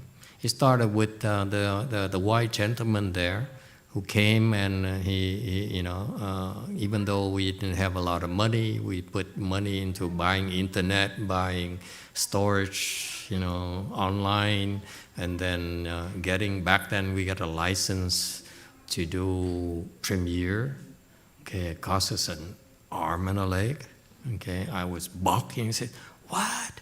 $300? That's too much. Can I get a discount?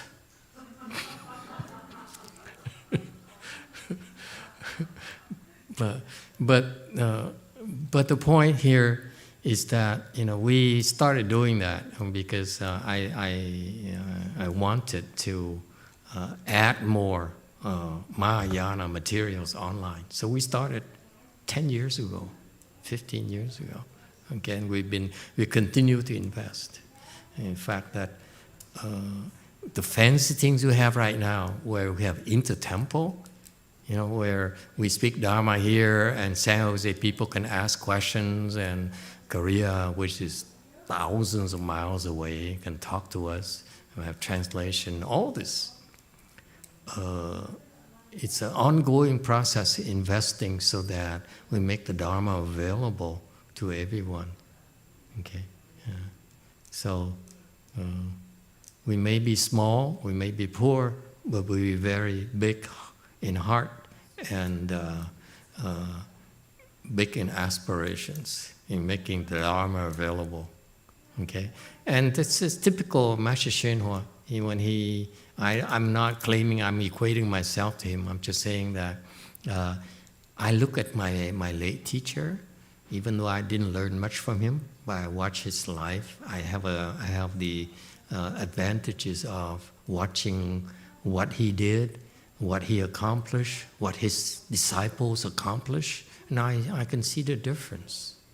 Okay, in that there's a huge difference in that. So what we're doing is consistent with the spirit of the Mahayana he brought to this country. We provide service. We improve ourselves. That's all. It's not about us. It's about helping others. That's part of the fun. Go ahead, JMT.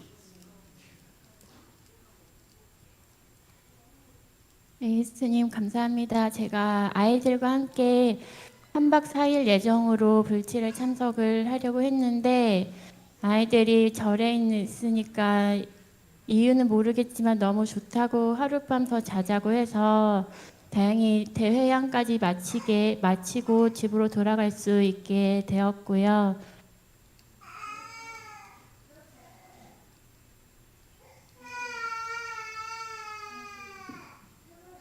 Thank you, Master. Originally, my plan was staying at Jewel Mountain Temple for 3 nights and 4 days. I brought my children, but they really liked it so much, and then they asked me to stay one more night.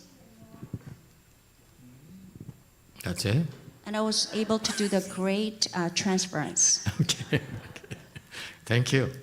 Anyone else have something magnificent or impressive to say. I'm kidding. I'm glad that your children enjoy themselves. That's important. By the way, I'm learning as well. I started when I first became a monk, I hated children. And you know what happened? My master arranged for me to teach at the high school.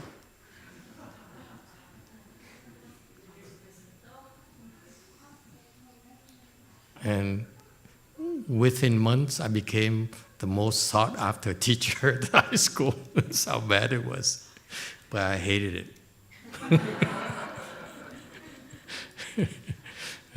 But now that you bring your children to the temple, I see how cute they are. I wish I had more children myself. So you all should get 4, okay? Quota. If you married, think about 4. 4 kids. Yes, Orange. Master, I just would like to share a personal story. I started coming to the temple 10 years ago. And at that time, my husband was really against me coming. He is a really distrust religion. Anybody who has faith, he's very cynical. He thinks churches and religions are just going to try and get you for your money, and that there was no good in it. So in my beginning, coming here, I couldn't come very often. And Master would tell us, you just have to kind of bear it and suffer through it, and maybe with time, So here it is now 10 years later. And Did I tell you, pray to the Lord? Not quite, no. But I said, well, I'm going to try and get. He has a lot of health problems, so I said, well, I'll try and get him. I'll get him a medicine master plaque. I went and got him a rebirth plaque, and et cetera, et cetera. And then comes around this last Memorial Day, and we went and got something to eat because he knew I was going to come to the temple later, and he said to me. Typical woman for you. Our women, you can't stop them. He said to me, so you really believe in this? I said, yeah, I really do. And he said, you really think there's this Pure Land? How do you know there's a Pure Land? So did anyone come back from Pure Land? And I said, oh God, here we go. Yeah, Buddhas and Bodhisattvas, they told us about Pure Land, and you have to have faith. And he goes, and so you really believe it? I go, yeah, I really do. And then he said something so interesting. He said, so would they ever take a person like me? Sounds like a nice place to. And I said, I'll put a good word in for you. So I think that's a success story, Master. Very good. Thank you for sharing that. What happens is, this is what I see in each and every person who manages to stick around. Okay, it's very tough to stick around. Okay, to keep on coming because we really are not in the early days in particular. Our people are kind of rude. They're constantly in a bad mood. It rhymes, right? And they're brooding. and they're scary. I knew that. My early days at Lu Mountain Temple. My Lefum disciples were scary. And actually, they're so scary. I was hoping they would quit soon, so that I could close the temple and go to the mountain.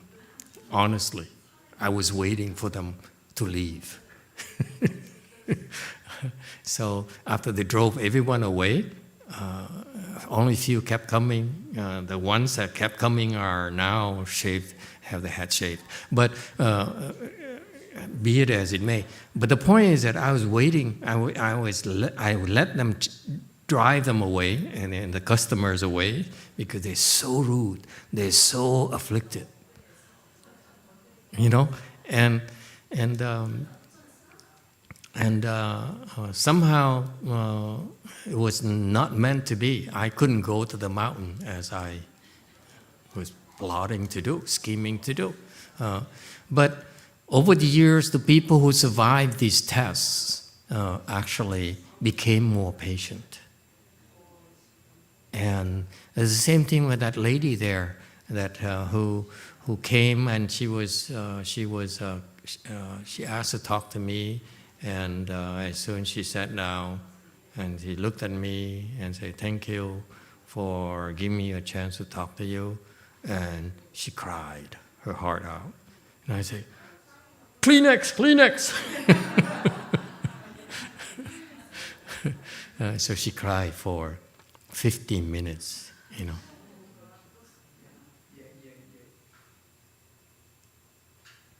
And speaking of pent-up suffering, you know. But if you keep on coming, this is one thing that happens. You improve.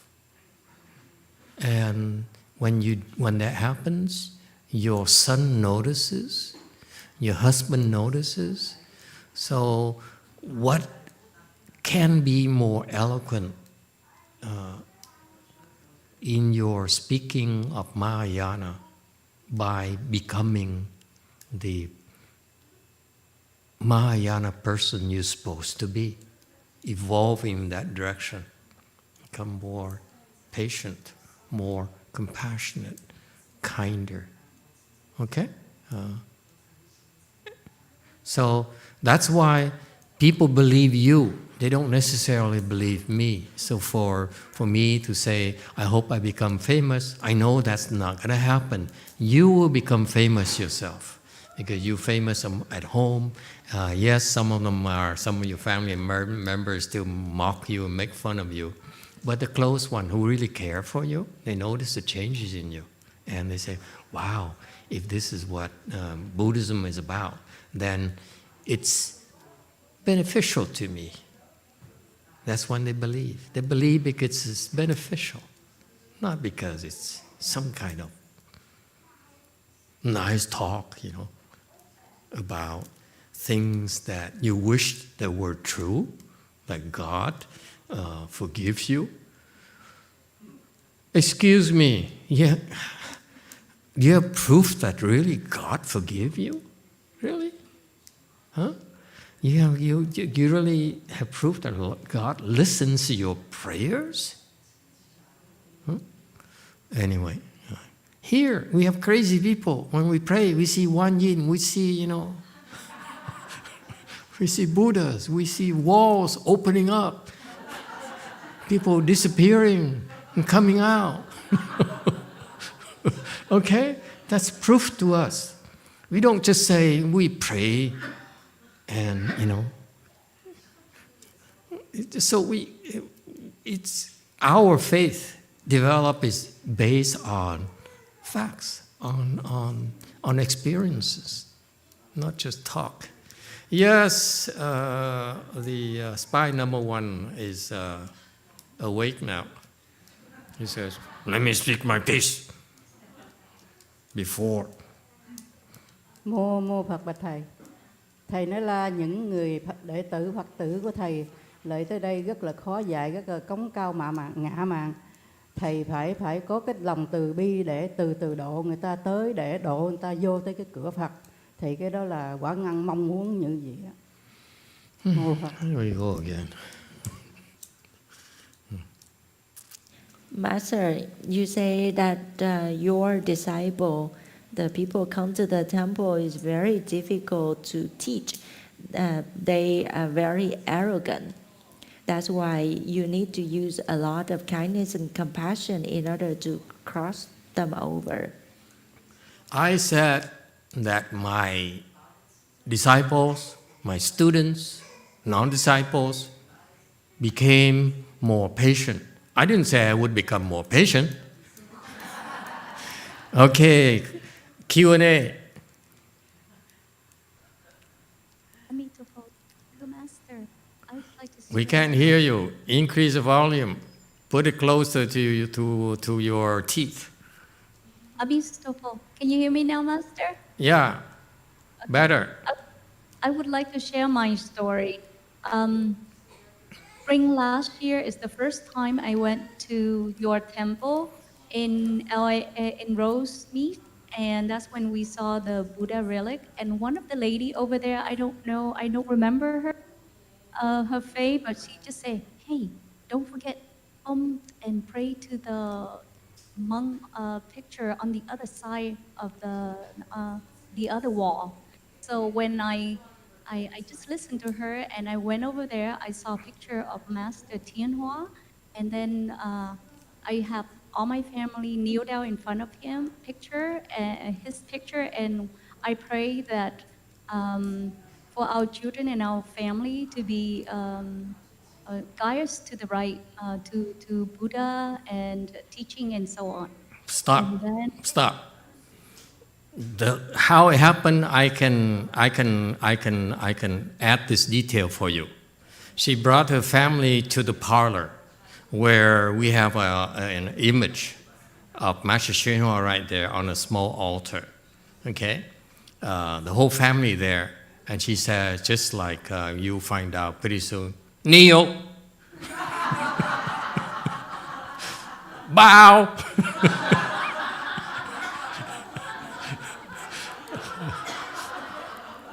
So when I first saw her at San Jose, I tried to look kind of in a general direction. I said, some women are very bossy. Sorry, continue. then just like what you say, whatever you know, whatever you want, you pray to Master Tianhua, he will guide you. And then summer of that year, we found your temple in San Jose that we don't even know, and we become your disciple last year. So thank you so much, Master. Yep, we are grateful for you. Oh, happy ending story. Okay, JMT. Why you are so talkative, huh? We're trying to wrap it up, and you keep on asking and asking. Go for it. 네, 저희 아이들 이야기를 좀 더 드리고 싶어서 마이크를 잡았는데요. 절에 와서 저희 아이들이 제일 좋아했던 장소가 법구들이 있는 장소였었어요. 아이들은 북도 치고 소리 나는 악기가 같은 것들을 계속 치면서 놀았고 그러면서 엄청 행복해했는데 저는 불안했지만 스님들이 다 하도록 허용을 해주시고 해서 가만히 있었습니다. 그런데 어제 작은 아이가 무거운 북채를 들고 법구를 치다가 용의 이빨 조각을 살짝 깨트렸어요. 그래서 그것이 저의 잘못인 것 같기도 해서 용서를 이 자리에서 좀 구하고 싶습니다.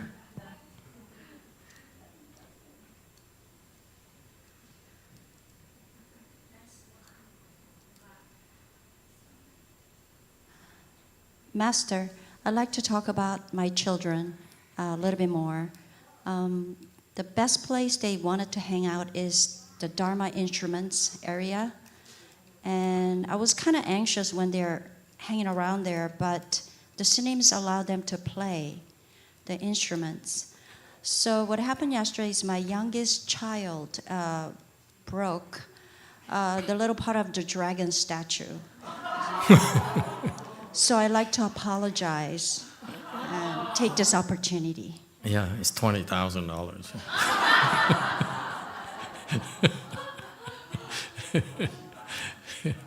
Oh, you can glue it back. No big deal. Just don't swallow that piece.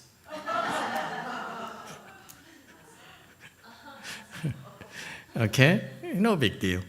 Nothing that cannot be repaired or bought again. I noticed something. You know, my master's temple, the Dharma talks the lectures are at longest an hour and a half, an hour and 20 minutes. We've been going to we exceeded 2 hours already. So from now on, we should have moderation, because Mahayana is moderation. From now on, because you guys, it doesn't work with you guys anymore. When you see me like going up like this because I can't take it anymore,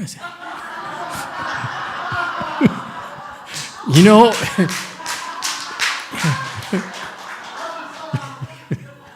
okay, then you know you better hurry up.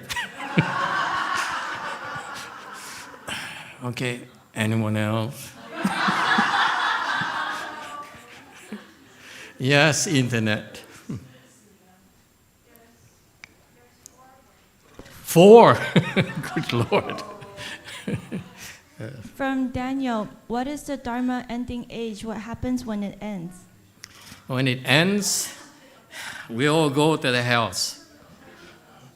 When it ends, there will be no more Buddha Dharma, and then the demons will have a field day, and they will come and destroy the world. That's when the world will be destroyed very quickly. What happens is the reason that the world is where it is right now is because of us. The fact that, in particular, when we recite the Shrangmama mantra, that keeps the demons in check. We have a lot of skills that we develop in order to keep the demons in check. So that's why the world is temporarily okay with certain pockets where it's fairly safe for you to be, but eventually it's a matter of time. Eventually, the Shrangma mantra will no longer be practiced, and at the time, the demons will surface and will be causing destruction to the world. Okay. Next question. Yes, Orange.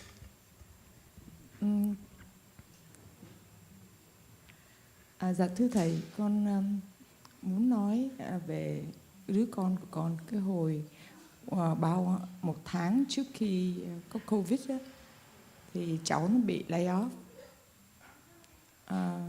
Con mới có cái ý định là sau vòng 2 tháng thì nó chưa có việc làm. So con mới nghĩ là con sẽ thỉnh cái bài vị oan giải trái chủ cho cháu. Thì cùng cái ngày con có cái ý định làm cái đó, thì con chưa kịp gọi cho sư cô, thì nó được cái offer. Mà believe or not, offer của nó lại double cái salary của cái hãng cũ mà nó bị lay off. Rồi mới đây 9 tháng sau, nó không có định tìm việc làm, nhưng mà người ta gọi nó thầy. Rồi nó có 4 offer chứ không phải 1.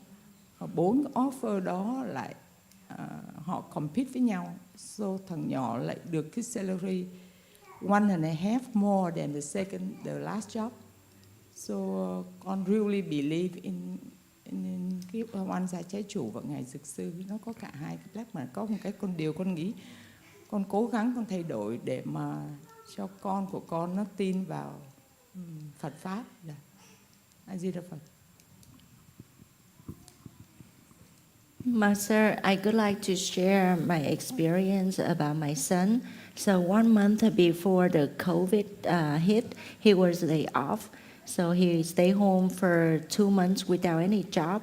I planned to request a past creditor Plaque, but you know that same day before I called Siko, the nun, my son got a job offer, and the new job offer, they pay him double the salary compared to the previous company. And then 9 months later, my son didn't plan to go back to work. And then he received 4 offers. And these 4 companies, they compete against each other, and then they offer him the salary, which is 1.5 times more than the previous one. So that's why I really believe in the past creditor Plaque and the medicine master Plaque.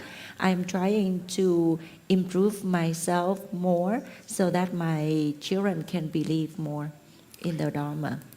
Well, thank you for sharing. Don't try to convince them or to believe. It's not necessary. Let them choose for themselves. Don't even ask. Don't even say anything. Okay. Don't say anything unless they ask you. It's okay. We don't need them to. We don't need to sell ourselves to them. Part of the Mahayana practice is we help, and we don't say anything. If they know, fine. They don't know, it's okay too. There's no need to tell them anything. They don't need to believe. We help because we're supposed to help. If they believe or not is secondary. If they have the blessings, they believe themselves. They don't have the blessings, no point in trying to convince them. It's futile. Okay? We just help. Okay? And they let it happen naturally. You are trying too hard. You're too serious. Okay? Same thing goes to at work as well. When you teach children, the same thing. Show them the good things and behave accordingly, and let them choose. Let them choose for themselves. Don't try to sell to them, convince them. To me, it's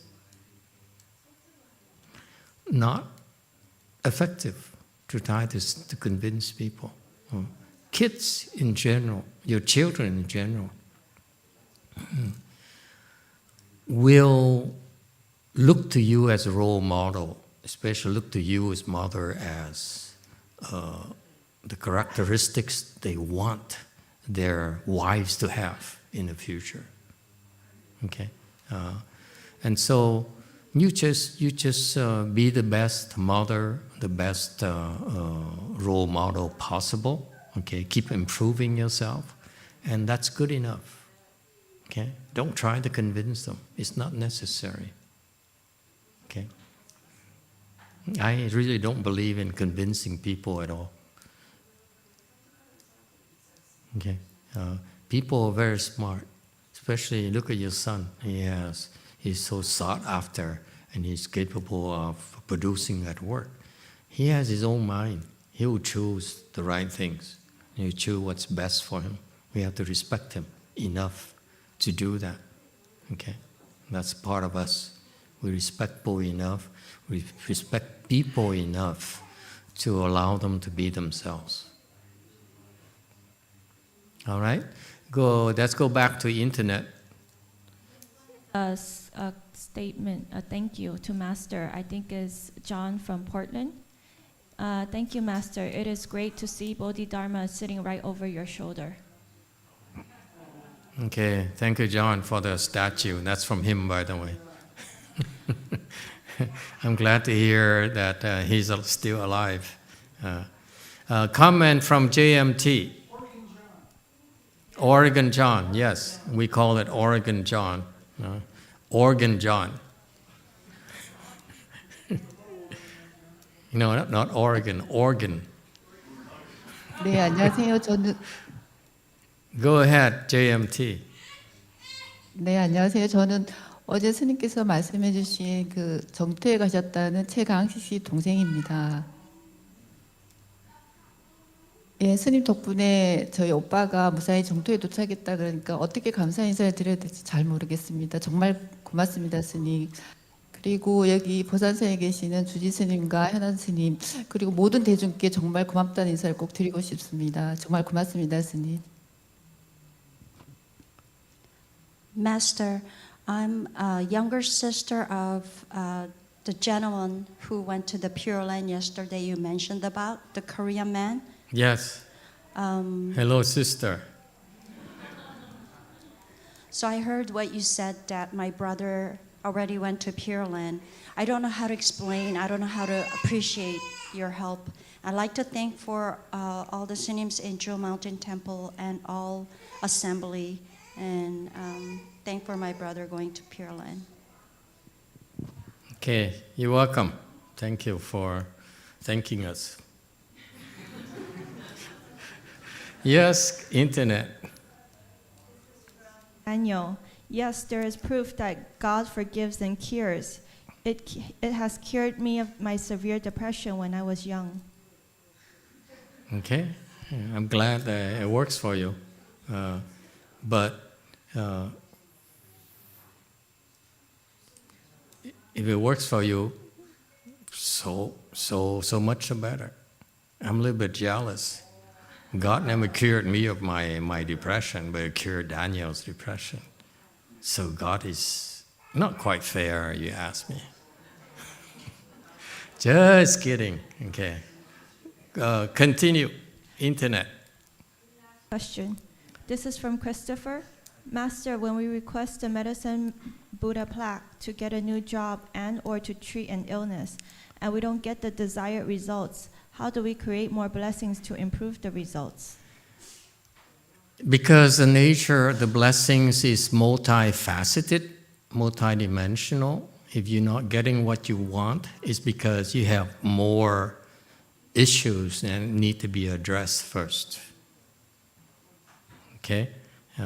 So for example, years ago, someone wanted to get a daughter, a new child, and so he get a 1-year medicine master thing, and then actually 1 month, and he upgraded to a year very quickly because he found out his business prospered. So he said, "Never mind about the daughter. Let's get the money first." So and I thought about it. I said, "Wow, that's funny because daughters are expensive." You see, it's a beautiful thing about the medicine master Buddha is that he is so compassionate. He will address all your needs, one after another. And I really believe that personally because I've seen too many cases the last 15 years where I personally believe, I have no doubt in my mind, that it's helping you in so many ways, and the reason you're not getting what you want yet is because it's not quite high on the list yet in terms of your dire needs. Okay? So that's why you're not seeing it yet. If you have more blessings, you will see it. That's all. All right?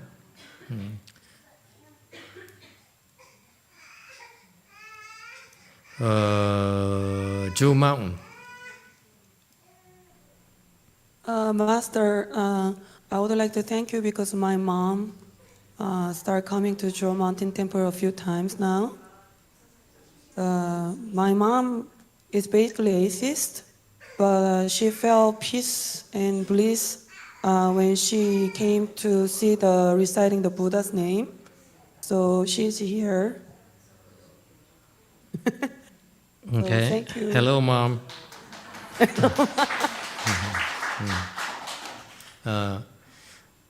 People is something that we're glad to have you. It's real simple. This is one thing about the Koreans that I like. It's very clear to me is that they go by feel. Okay? And they're very sensitive. They come to us and they know that we have the strength, the mental strength, so that we calmer, we are more concentrated, we're more focused than most other places. Okay, so the Koreans are very smart. Okay, they pick it up very quickly, whereas the typical people who come to temples nowadays, They expect to be cajoled, they expect to be kissed up to, otherwise they go somewhere else where they will be, okay? So that's what happens to the temples nowadays. You go to temples and people, because of competition, they really don't have anything else to offer you except personal attention to you. It's not our approach. Our approach is that we're here as an oasis for you to find some peace and bliss, and your children will notice it first, and then eventually you adults will find out that you feel better when you're here. The longer you stay, you feel the more energized you feel, the more relaxed you become, and so forth. That's eventually you will sense it, and so that's what I see a lot in Korea. Whereas in Southern California, we're very tough. Down here, we are the mecca of plastic surgery and fake nails and expensive hairdos. So we are attached to external things. And so people are very insensitive down here. And for you to come, for us to be able to build this kind of small group of people who are steady, who come to the temple regularly like this, speaks highly of you. You are very special. Ching!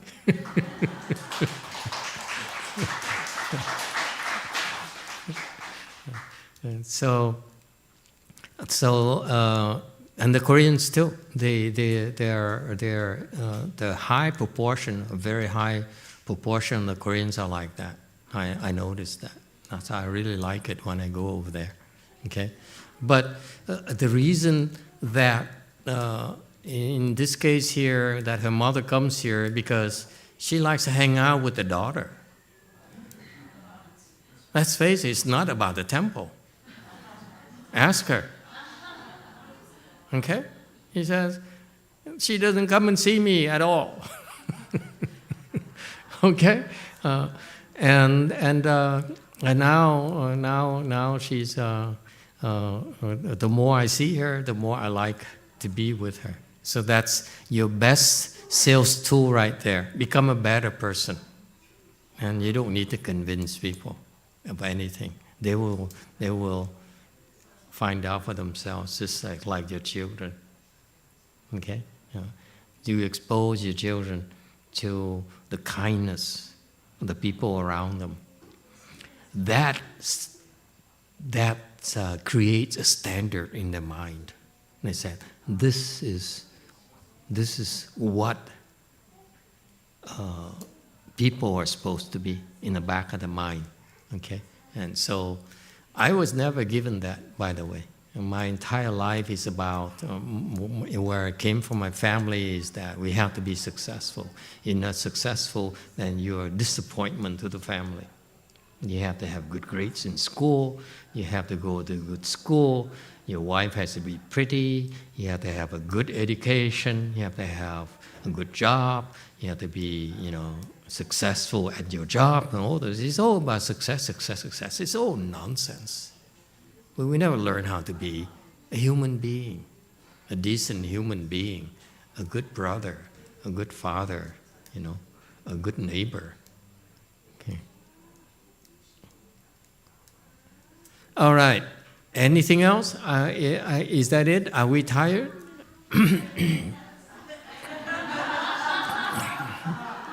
Any more questions? No more? Oh, thank you, Lord. My prayers are answered.